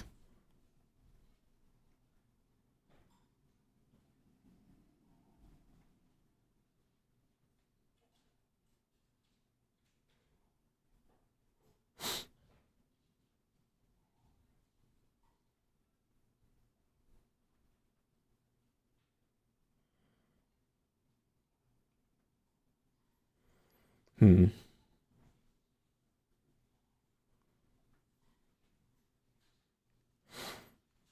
It's kind of like slowly but surely that offer stacks up a little bit, but they seem awfully reluctant to be selling it at 30. If you love something, let it go. If it comes back, Hulk says smash. Men always get the raw deal and then divorce. Oh man, yeah. I mean, the thing is she would not mind having him, but she's not really in the. Well, I don't know what she does now, but I haven't checked up on her in a long time. But sometimes I wonder, like, maybe I should just get rid of him. But then the thing was is that, you know, he doesn't like the kids. Jerry really doesn't like the kids. We were able to convince him to like my wife, but he just doesn't like the kids. And the kids just don't know how to act. They're not fast enough, and they're no impulse control, especially in the youngest one. And she just cannot handle like being in the room and bouncing around and doing something dumb that scares the bird. So he doesn't like the kids. So because of that, we got the second one. And then the second one is just so shrill.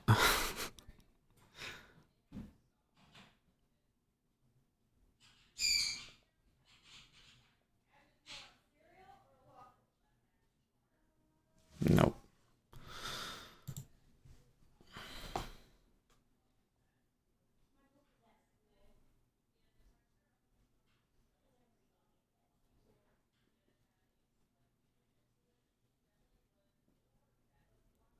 Should have held my short, I guess, in the E-mini.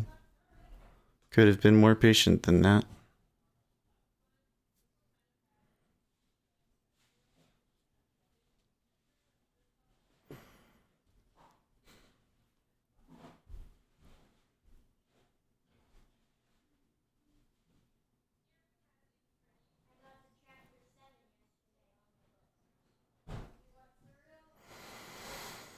They're certainly threatening those lows now in the E-mini.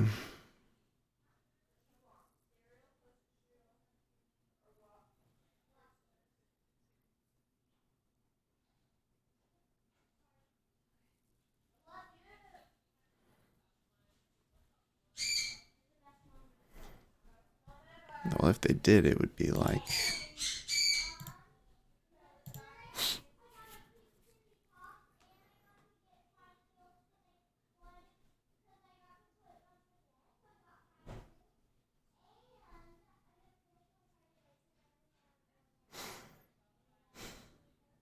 See, once the wife comes down and feeds them, then they shut up.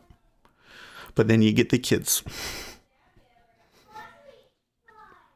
And honestly, when you think about it, although the kids are not as loud, they're kind of worse because the kids say embarrassing things instead.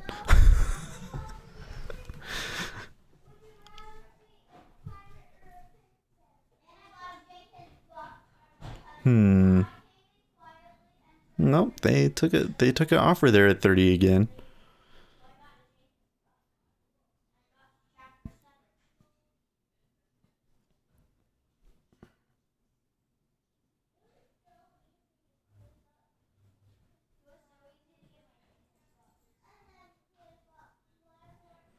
You notice it's kind of acting in a way that it's like no matter what I do, it doesn't like me.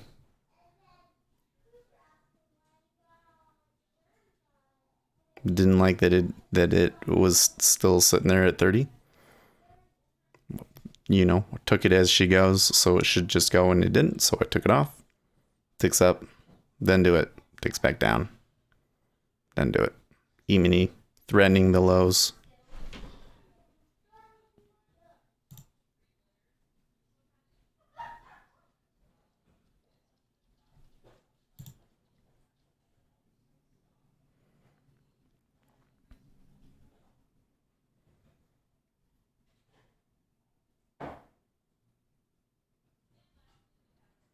Quite a bit of liquidity through here.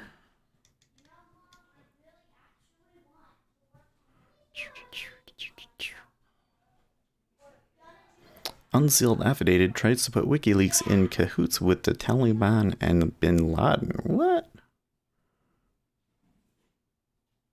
Oh, the housing market index was 63 versus 62. Missed that one. So that should have gone down to new lows. Could still do, but it's not. It's not doing it. And the treasuries are back at their lows. Like, what?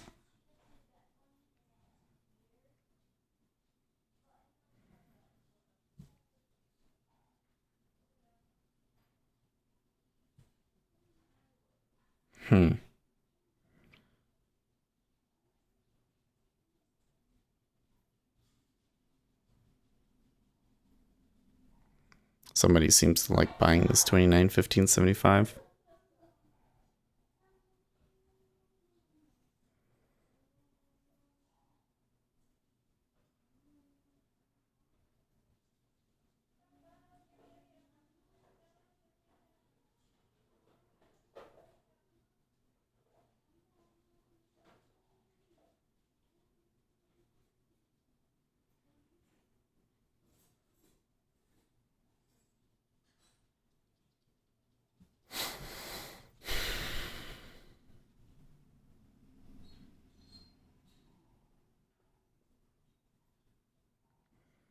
Oh man, if they break these lows, I'm so pissed. Man.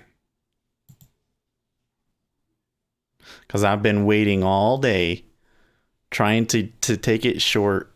It gave up on it and it just came right back down. And they look like they're going to smash it.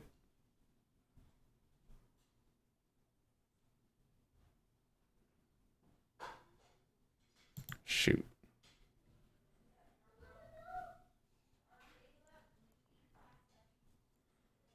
They really hate me today.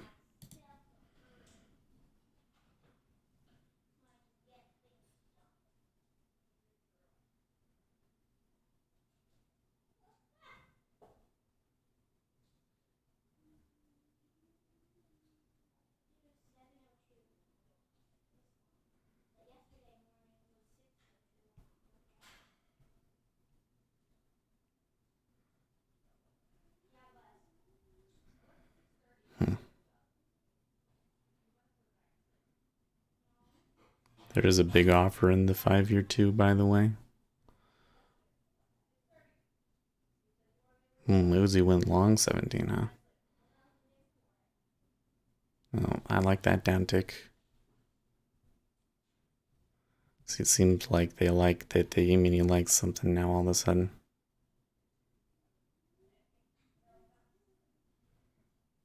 It's like they did the technical move.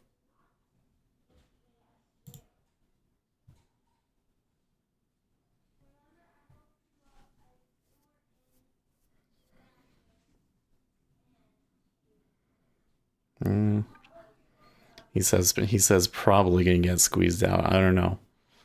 I'm taking like what I see, but I don't feel terribly confident at the moment.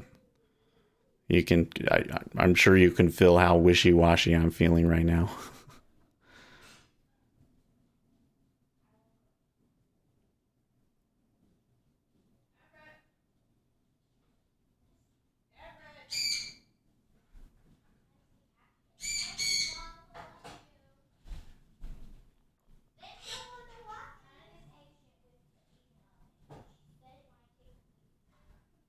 Aren't we all? It's just the day. We had a really great opening drive. I've never had it quite like this where you have a really good opening drive and then it just turns into absolute ugh. You know, because it moved up to 31 a bunch of times. And then I kept trying to take it short. And then it went through us for a good 4 ticks. And then after that, then it just been all but down since that. And that's terrible action for me to try and figure out what's going on. Because it's like I'm looking for the short, it's there, but it goes through it. You're retail and you're only looking for 2 ticks, you know. You have to catch like the exact right moment.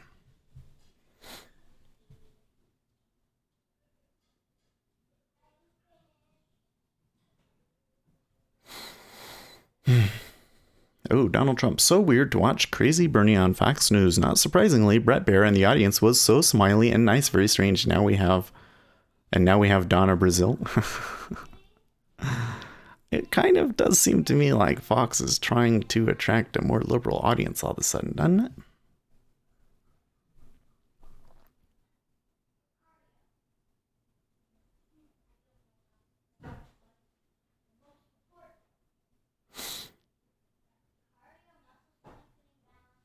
Well, 29.5 went bid again, trading through a big iceberg. That's the other thing, is that we're getting icebergs all over the place and they're going through them, and it's pretty random on the absorption front.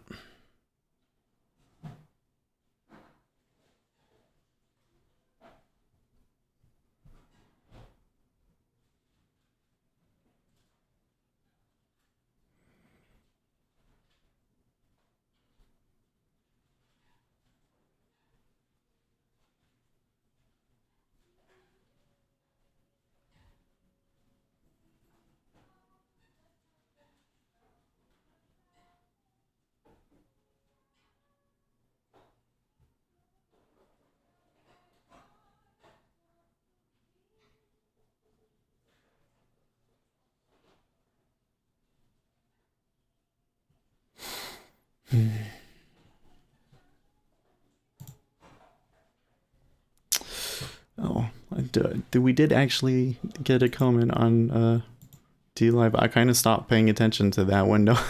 It says what crypto are you trading? So at the moment I'm trading the Treasury futures, not any cryptocurrencies. So we're kind of watching it and we provide a lot of analysis, but right now I don't want to be buying cryptocurrencies. Do not like the way that the market looks in Bitcoin. And here you can see on this chart, they're actually kind of making lower highs in Bitcoin. And I think that if we fell 5,000 again today, and especially if we had a day close below it and stayed below it, I think you've got a lot of people in Bitcoin that are long above 5,000. A lot of people bought up in there for sure. So you got a pretty icky situation there. If they decide to sell, you're going to have a really ugly move down. Look at this. See? It was like, oh, it's not going to go. I got out. Oh, yep, it is going to go. It's going to go for a new low. I should get in there. And they get in, and now let's go and bid again.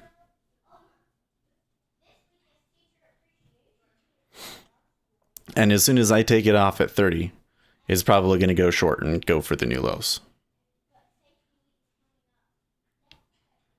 You're going to have to wonder, especially when you start to feel like you yourself are starting to be wishy-washy and random, and then the market makes you wrong that many times. I guess I'm not wrong that many times.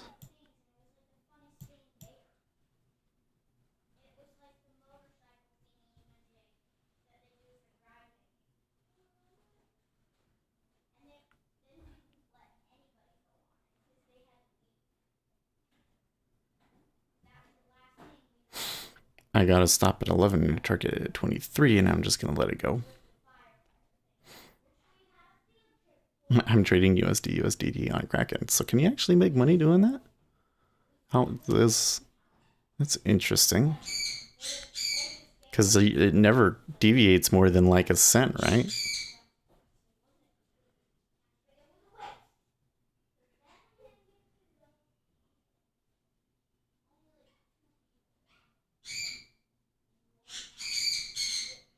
There you go. See.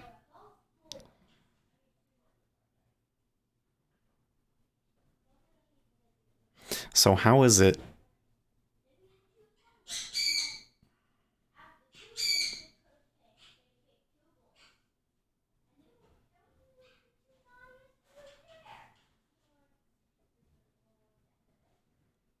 I say that I say that, but I know I'll dump it if the bids give up at 16. Yeah.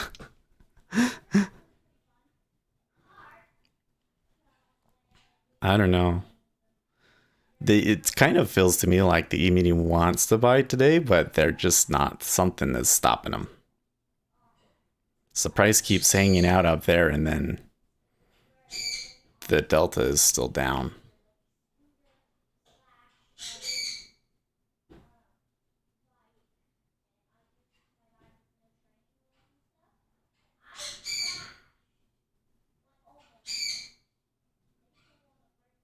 You can see how it'll go against me for like $50, and then I'll probably freak out and get out, and then it'll come back up here.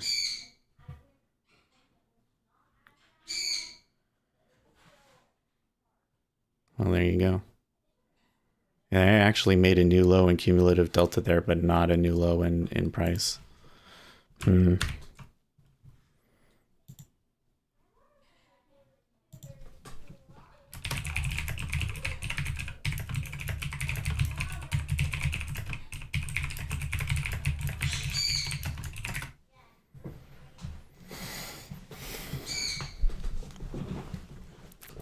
If we get a buy up here in the E-mini, you have a good setup. Kind of unclear. It's not an incredibly strong one. Could probably still go either way, but you're definitely still seeing disagreement in the market, even down here. Was that a tick up in the ZB? Yes, it was at 18.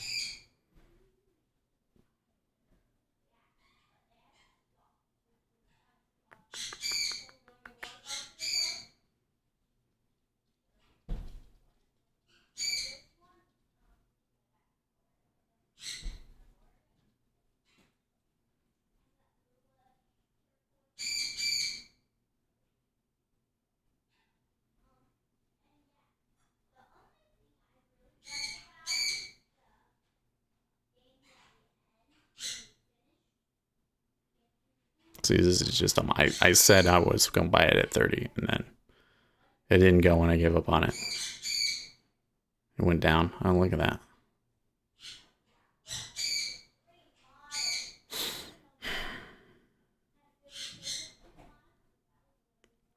This is exactly the kind of action we would get in April.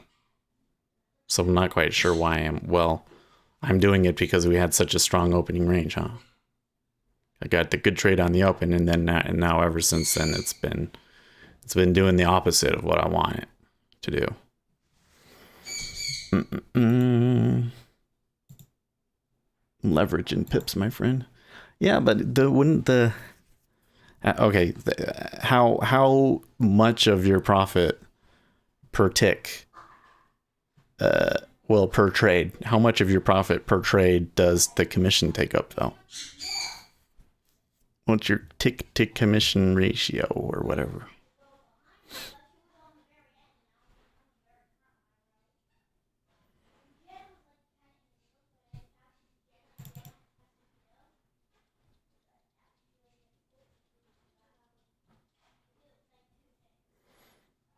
Okay, well, they did break the low.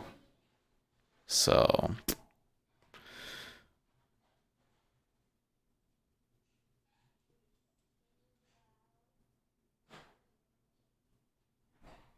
we never really got our 8 o'clock trade either. That's interesting.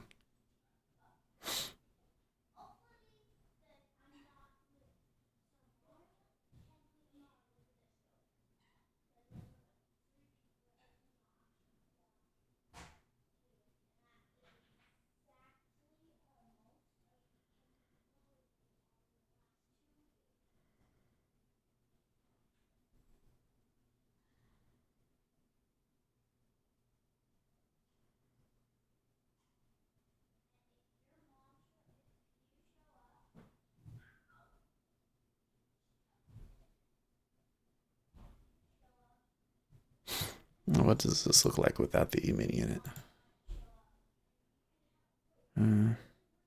minus 3, 4. That's not bad. Live action. I would have added at this support and kept the stop tighten. Decided if the overflow, if hold or nipple or scratch and stop out. Not much. That much more. I don't know. It's kind of like so there's two things going on here that make it frustrating for me, right? The first one is that we had a really strong opening move, but then the market switched to a range bound market. So if you're trying to sell at the edge, which is probably not a really good idea now at this point, you know, it's going to suck. Anyways, but then the issue is that the edges aren't really holding either. So like there was a pretty good like sell at 31. Like they came up to that many times and there appeared to be very heavy resistance, and they moved down, and then they came back to it and they moved down, and then they came back to it, and then that second time they came back to it, they went well past it, and they went through it for like a good 4 ticks, and then we got a really strong sell again, right? So and not only that, but it's tight. So this is I'm trading sim today, obviously, and this is what I tend to see around this time of year, and this is why I don't trade this time of year. So, and it gets me every fucking time. I don't understand how what's going on in my head that they get me every time. That's the crazy thing. Is that when it starts to get into that action, it's like nothing you can do that is going to get you 4 ticks. Obviously, there's 4 ticks in there. There's definitely 4 ticks in there, but I just can't seem to get it. Yeah, it's good practice. Well, it's just like the summertime. It's good practice. I prefer a trending market though.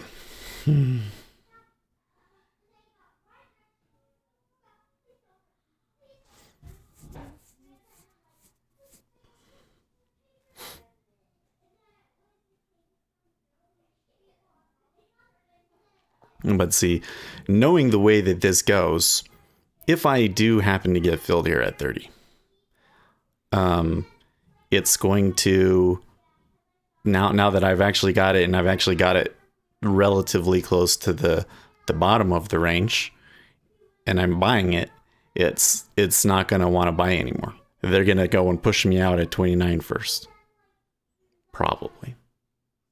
That's when it starts to really mess with your head, right? That's what the point that it's like they're watching, and they're just hunting me, and they just wait for me to take a position, and then they push it against me.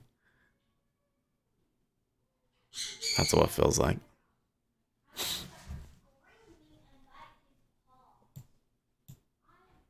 See that? Lost 1 on the ZN, lost 1 on the ZN, and lost 2 on the E-mini too. The E-mini's not really moving. Overall, and just the treasuries, it's only minus 4 ticks, but yeah. So there you go, exactly. It's like, oh, actually, Seth, he could have gotten filled at 29.5.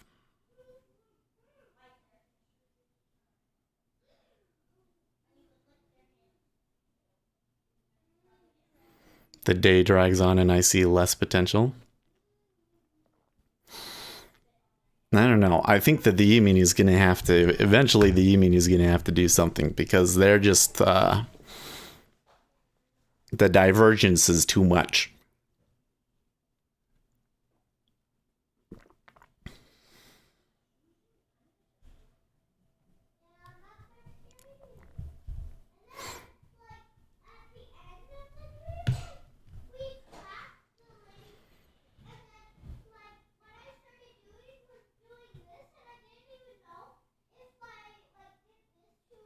Hmm.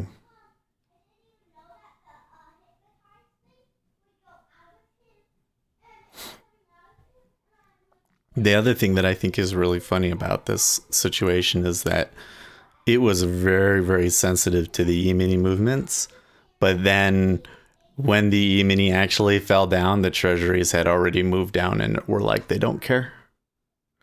What helps me is looking at tick as an oscillator. And I'm always initiating on the fade with other things. Of course, it takes a bit of finesse. Yeah, I should probably have that up. I don't know if I actually get the tick, to be honest with you. I don't think I do. So if I bring this over here and I search for tick. Oh, I do get the tick index. Or at least there's a thing for it. Let's see what the chart says.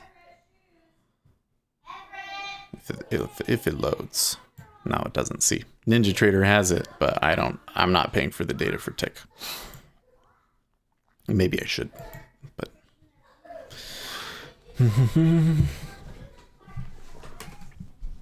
I've been trying to just trade the E-mini with order flow. I've only been doing this for like 3 weeks now in the E-mini, and I think that my stats show that it's kind of flat. So what I'm getting in the E-mini is like, it's good enough that I can kind of see some spots, but it's not good enough that I can just like be really confident on it and really take runners and stuff like that. So a lot of the time,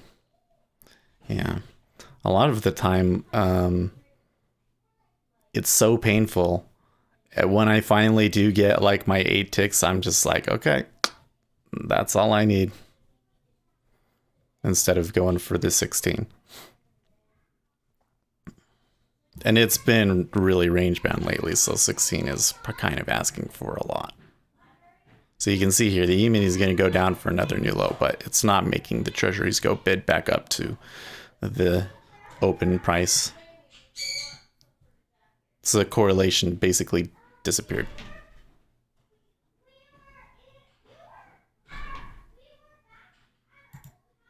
Man, she is just yapping. She's just talking so much. It's 8:30. You gotta go. Stop talking. Get your shoes on.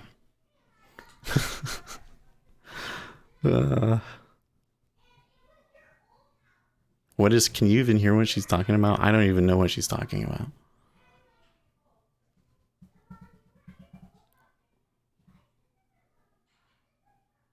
When I get them ready for school, this doesn't happen.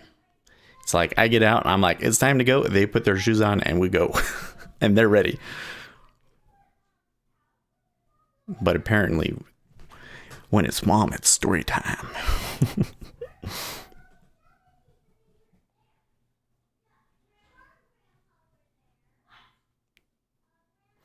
You see, like the E-minis are like really threatening those lows, and then it's just not going.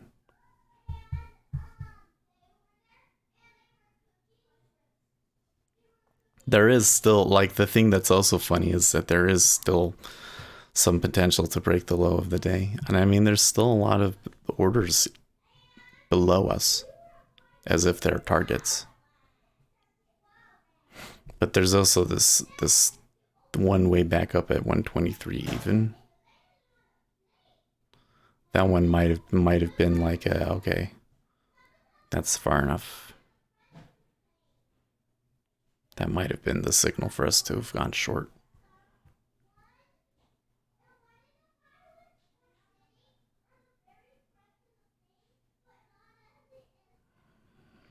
It's a big offer trying to sit on top of the E-mini.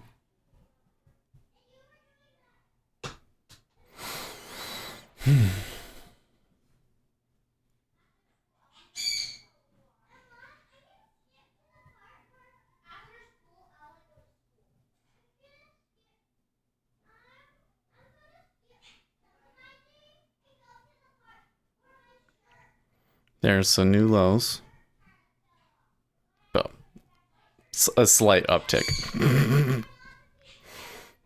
See, the correlation is completely gone.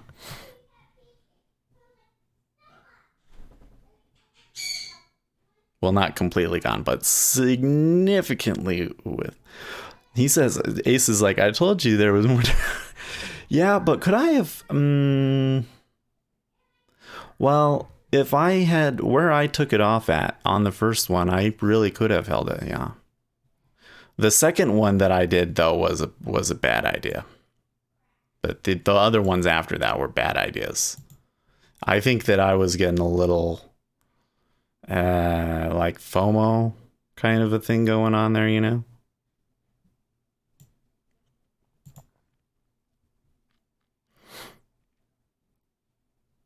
I don't know. Holding an E-mini trade for that long is kind of like really nerve-wracking to me.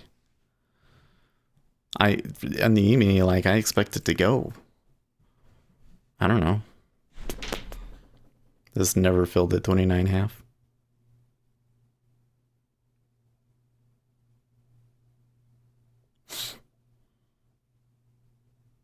And I guess on the original trade, where is it?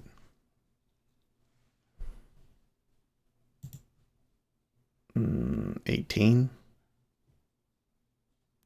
So I was looking for 14.75. So I would have gotten the 16 then at that point. So I don't know.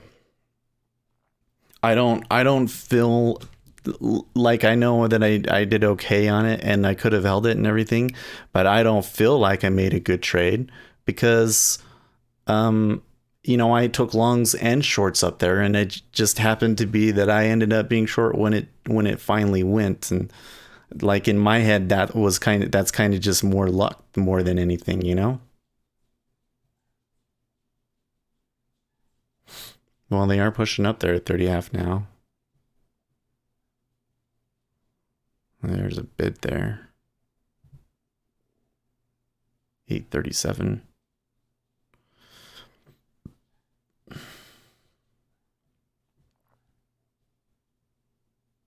It did turn at the support level.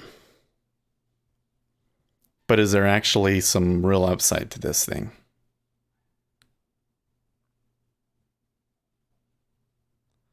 That's the real question. Well, if it did move up, if there was like some strong move, I would want to get out at even.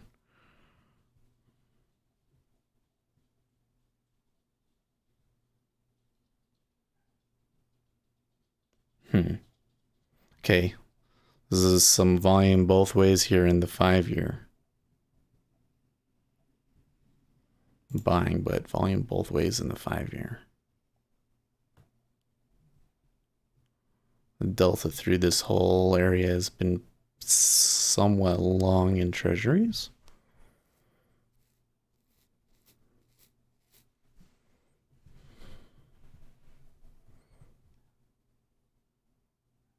It's funny how this column has stayed blue the whole day.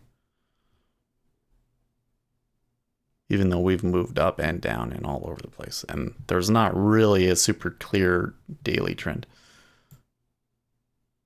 Well, I mean, I guess I guess this kind of looks to me more like a move down and then distribution in this area, I guess. It's probably the way I should be looking at it. I don't know if that frame is useful anymore, but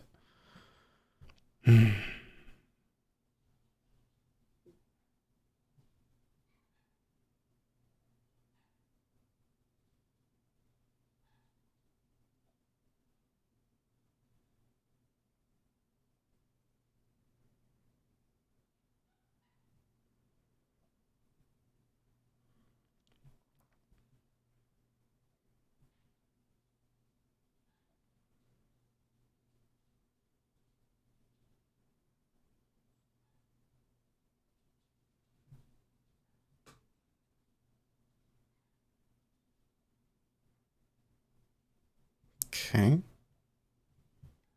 So a little bit of the correlation still, but it's kind of weak. Like it's enough to make it tick, but it's not enough to make it like really move.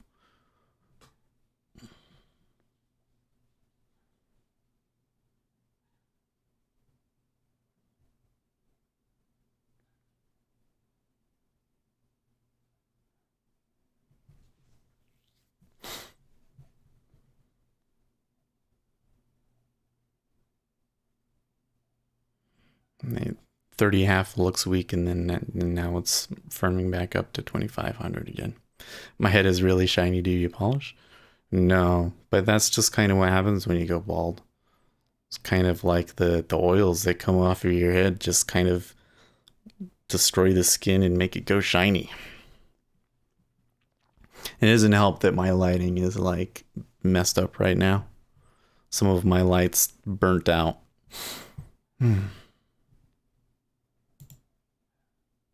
yeah, let's look at right here. That was a pretty good shine. And then there's the headphones. Like I don't know if you can tell. Yeah, you can kind of tell how the headphones leaves like a dent in the top of my head.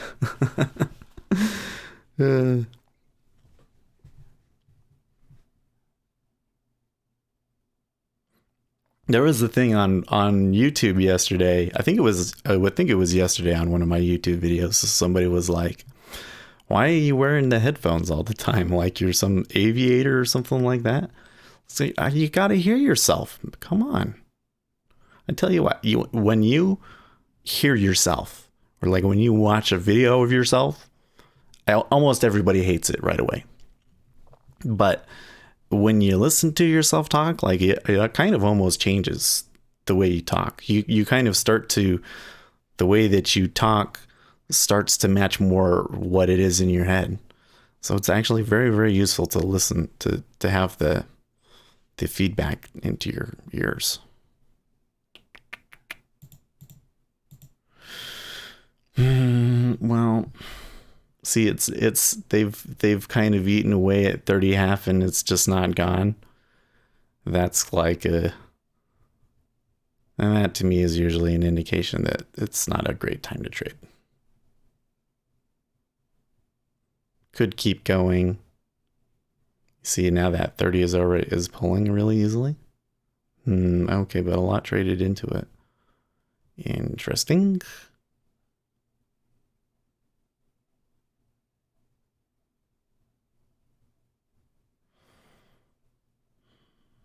E-mini's still pushing down. So you have got to go hit the shower, get dressed, drive in the rain on I-15, say hi to the ales that work, spend 8 hours there, drive back, or you could just trail the stop with me all morning. Well, I tell you what, I don't know. See, I'm not very experienced in the E-mini, so I got to see how it's going. To me, if I was still in the E-mini, I would be sitting there thinking, well, man, maybe I should be taking it off here. Maybe I missed my chance to take it off. Maybe it's gonna to reverse here like really hard, you know? Like I just don't have any feel in the E-mini for when the move is done. It always seems like if you put a spot in there, it's 50-50 whether or not that holds.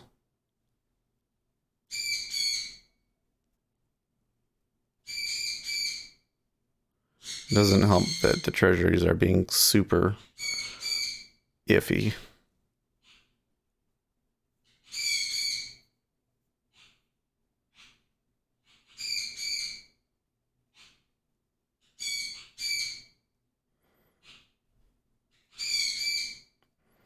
So like the question in my is like, what do I need to be looking for? What is the thing that tell me that was a situation where I should have let it run instead of taking it off when it pulled back like I did? In treasuries, I can usually see it when they put the brakes on. Like I saw it when we had that initial trade down. Like I took it at 30 half and I got 1, 2, 3 and it stopped right there. Right? Like I saw, is it traded there? Like when it does that tick up, it's like, I can just tell that it's like, okay, somebody took it long there and it is at the very least going to range here for a while, if not pull back. Look at the fractals.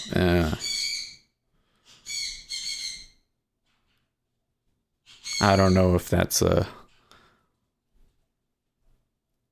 well, I mean, if can you show me some sort of a stat that says that tells us how you would use that and why it works?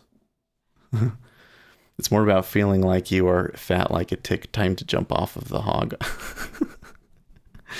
It's just, I mean, I think that this is the issue with the E-mini, trading the E-mini in general. It's like, and I really hate that 30 half didn't stay bid. Like, it's ranging back and forth here way too much. And Treasuries, for this one to go weak and this one to go weak, that's icky action. Like, the thing is there's so many things that make up the E-mini, you know? So even though I can definitely look at volume, and I certainly think that the volume is useful for telling us things in the E-mini about if there's opportunities and stuff, it's still really difficult to predict.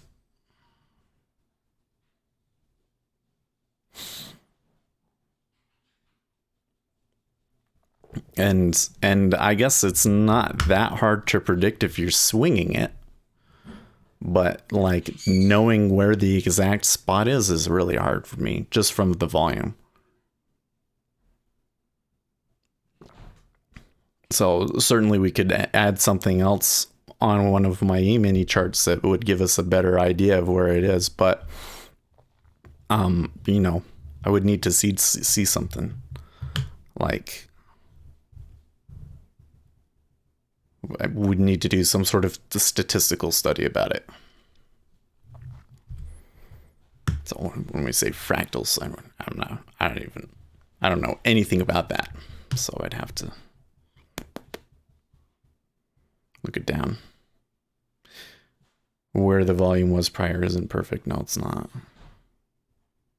Because the E-mini really likes to try and run the stops. So it's like if there is a spot, they always try to go through it.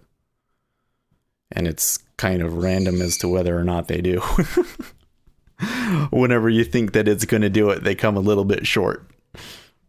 Then vice versa. I can only seem to catch it though. Like the only one that I think I've been like I've felt good about is before the market opens, I get a sense for where the E-mini is going to go into the open, and I take that ride. But once it opens, it seems like it gets a lot harder.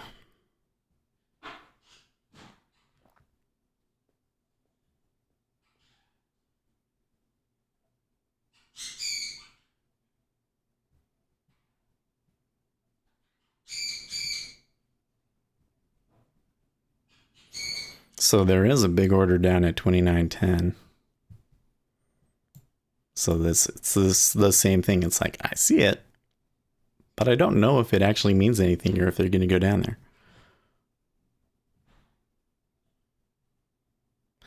Where the volume nodes are, so is the price balance fractal on the chart. Okay.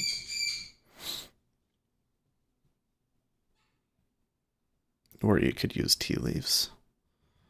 Yeah, it's kind of just like getting a feel for where it is, right?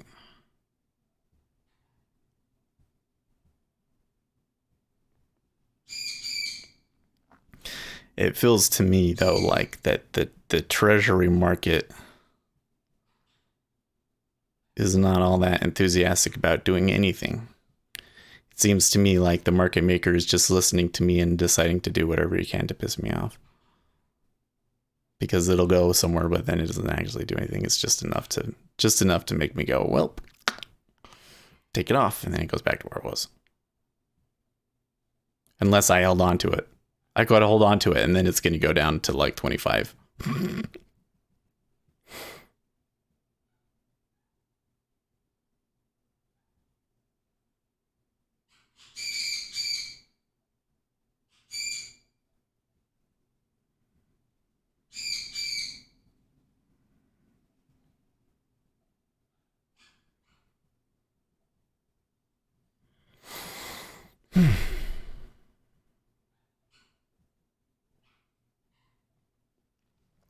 But I think I don't know. The other thing is that earlier today, it felt like there was a lot of volume. I don't have any statistical indicator up. I could maybe get one back together again to say, but I think that there was a lot of volume today. But it didn't really move very far, did it? So this is kind of the thing, is we've moved from like a market that's been fairly like it's quiet, and then it'll trend a little bit, to now it's like it's really loud, but it doesn't move at all. That's a common feeling, like the market and the world in general reacts to our behavior. Yeah, I don't think that they have any clue that we exist. I promise the market makers have no clue any of us exist.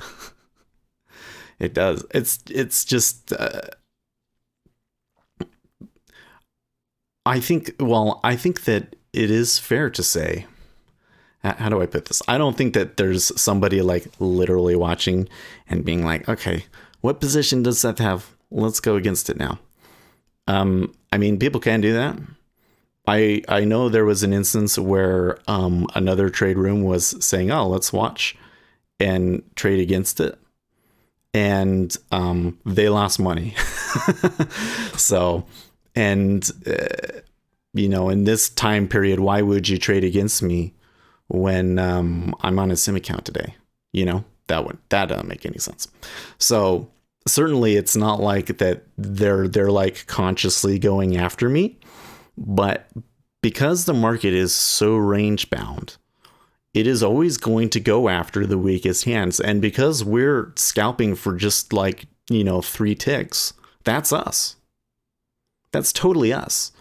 And so you might as well assume that the market is out to get there. You're probably going to be right when it's this range bound. You get what I'm saying?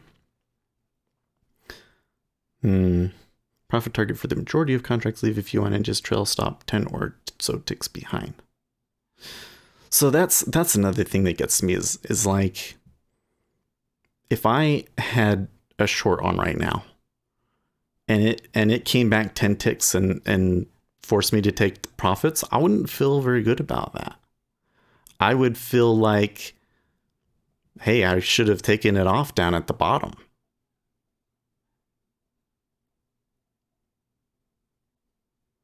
Okay, there's quite a bit of iceberging at 29.5. So now, of course, they're going to go through me for 2 ticks and make a new low, like we said earlier.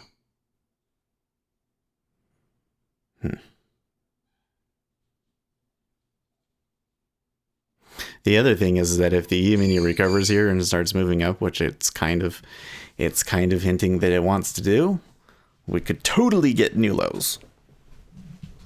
And we've been sitting in this for a good 30 minutes, almost 30 minutes.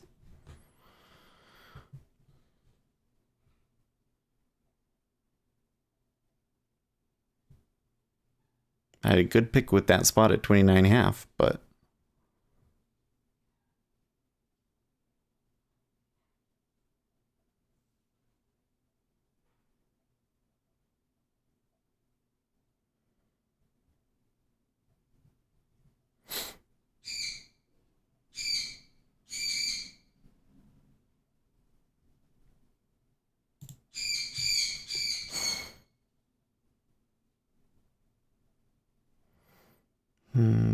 Two points seems to be the magic number. 3 ticks on the ZB. ZB really seems to like 4 tick ranges for some reason. That's why I couldn't trade the ZB, because it would turn into the 4 tick range and I would always get the wrong side of that range.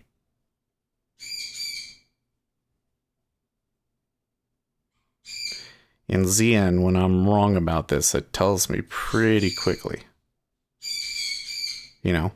29 will go offer and it'll be a strong offer, and I know it's like, okay, that's it, -2, we're done.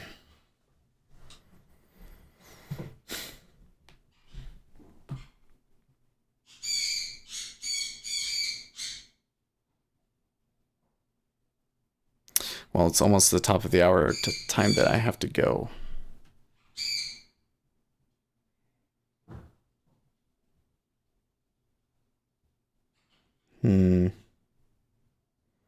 Okay, so there was just a very quick turnaround in the cumulative delta, or the level 2 there. I wasn't going to say cumulative delta. I don't know.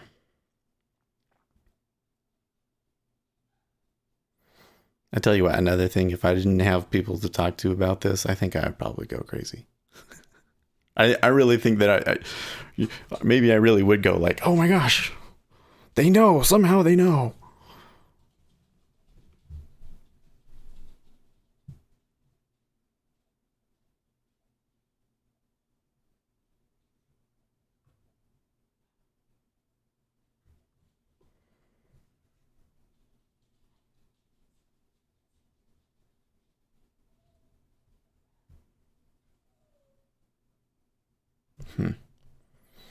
So that 30 keeps pulling.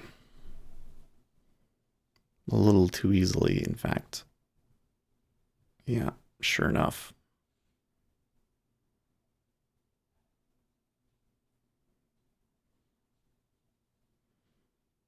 E-mini looks like selling aggressively again, though.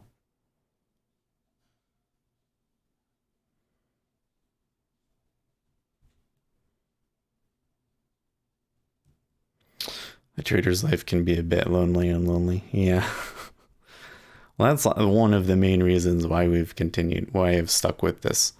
Because there was definitely a time last year when it came into my time of the year where I just suck.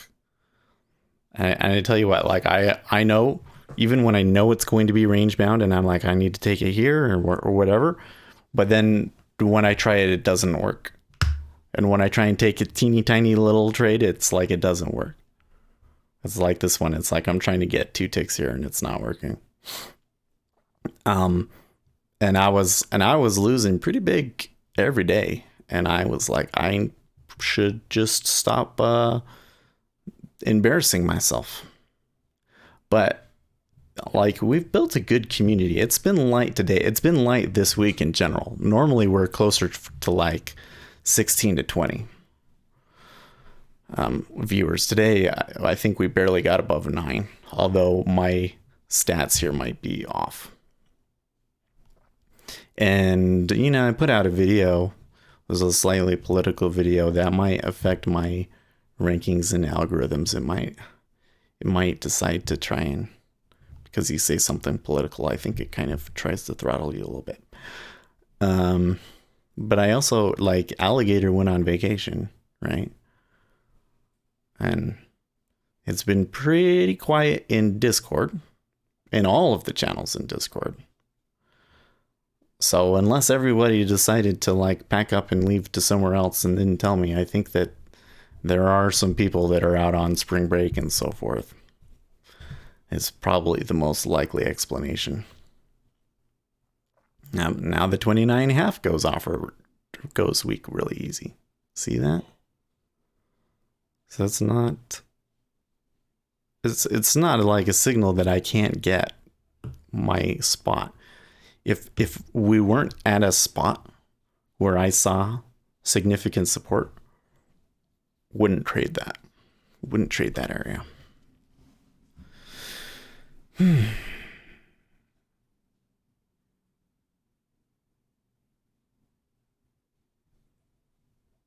See, they hit it, but they're not clearing it. Make a video for Bitcoin that brings people in. Well, when Bitcoin came up here, that definitely generated a lot of interest, didn't it? I didn't make a video for it because it was like, well, what am I going to do? I'm going to make another video. It's going to go down, guys. And everybody's saying, no, it won't. And then by the time they've forgotten that I ever said it, then it'll go down. You never get the credit. That's the problem. This is a problem in Bitcoin, is if you're bearish on Bitcoin and you're right, you never get the credit. You never get the credit. How do you highlight their name? Oh, yeah, I don't know how. Okay. Whoa. What is this? That was a ton of volume there. Oh, and they take it offer again. Good grief.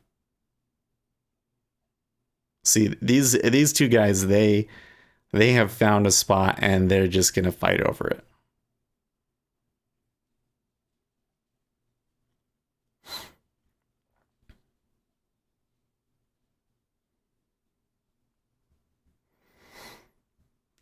Um, the FBI agent who monitors your computer camera taught me this trick. You type the @ symbol and then the name of the person and click on that. the FBI, the FBI agent. So when I'm in my car, sometimes like a radio burst will come by and like disconnect my Bluetooth from the car, or the stereo will just do something kind of weird, and then I'm always like, oh, that's the FBI listening to me. And then sometimes I talk to myself in the car. I will like practice monologues and stuff like that in the car. So I'm like, I don't know if the FBI is really listening to me, but if they are, I bet they have a really entertaining, they probably fight over who gets to listen to me that day, because I actually say interesting things. Some of these guys, people that don't say anything in the car, and they have to listen to that. That's not interesting.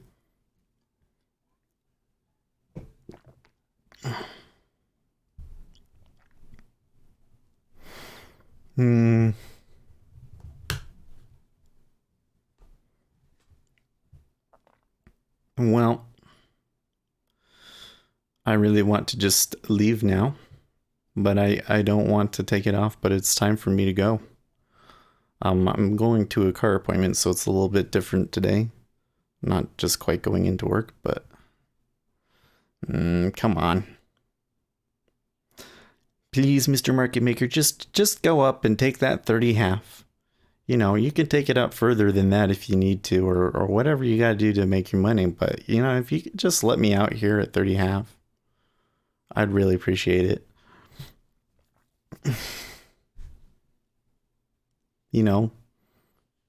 Equity markets are selling. There's no reason that we can't let it tick up at least once. No? I tried, guys, but he just doesn't want it to move.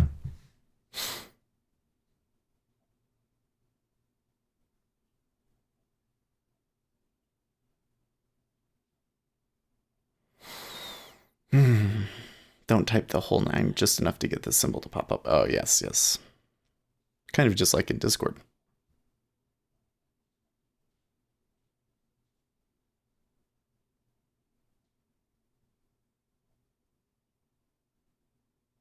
No one gets it the first few times.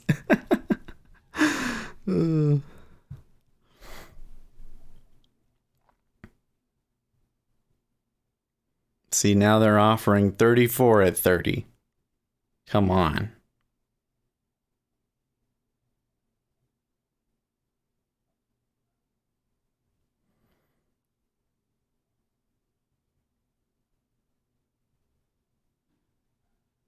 There you go.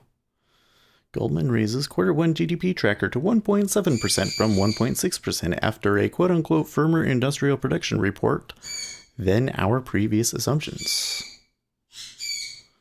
EU threatens to sue the US at the World Trade Organization and warns of economic penalties if Washington extends sanctions against Cuba.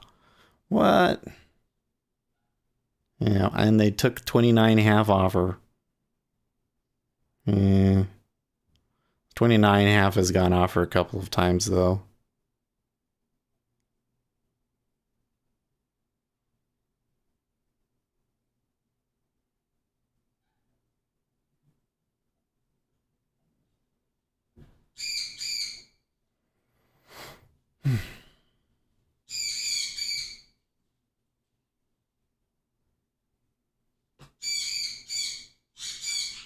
It's kind of doing the same thing at 29.5 that it was doing at 30.5. Well, 30, I guess it was more like 30. It's like it'll go a week, they'll trade into it, but then as soon as they tick up, it ticks back down. Jeez, come on. Do it. Push. Nope. It didn't go orange for me. Are you seeing my name pop up when you start spelling it?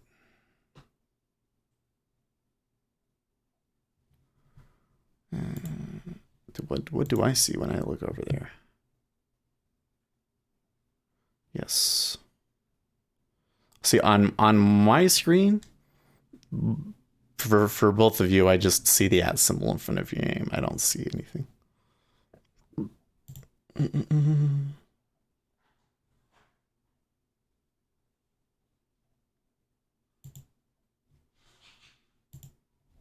Oh.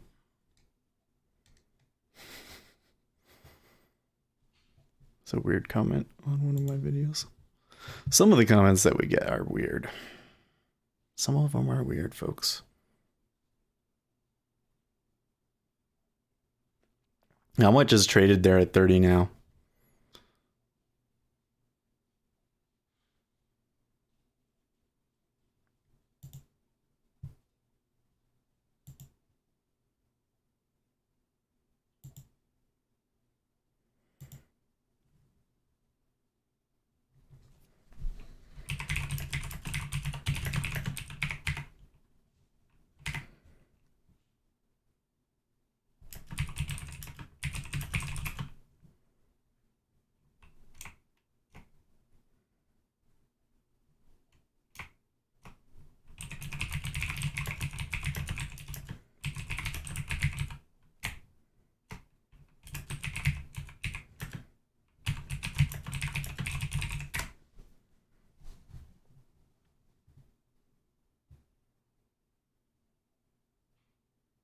Ugh. Okay, I'll be right back.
Well, looks like there was a little bit of a tick up, but still no change. And 29.5 going weak. And the E-mini may be possibly recovering. And 910. Maybe it's a glitch, or maybe it wants to point out that A is called 5.7.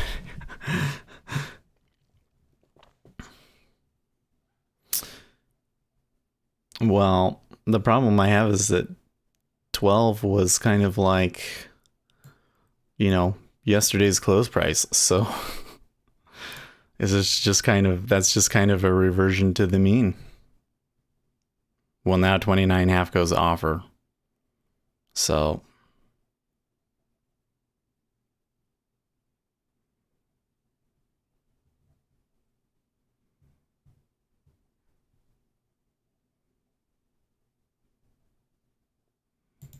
fine.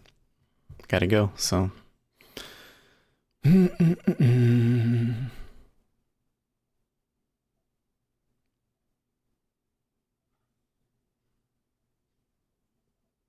you go. All right, guys. Well, that sucked. Was that 2 losers in? Well, actually, it was 3 losers in a row in treasuries. So it's like you literally, I don't know. I did this yesterday too. I don't know. Anyways, thanks for watching, guys. I will catch you guys tomorrow. Hopefully we do a little bit better. It's Wednesday. Overall, though, you know, buckle in, because it's probably going to be a whole bunch of suck from me for like the next 6 months. Let's see if we can do better, and hopefully we can get stuff out of the E-mini. But this is just already starting to like give me flashbacks. All right. Meantime, stay profitable, friends.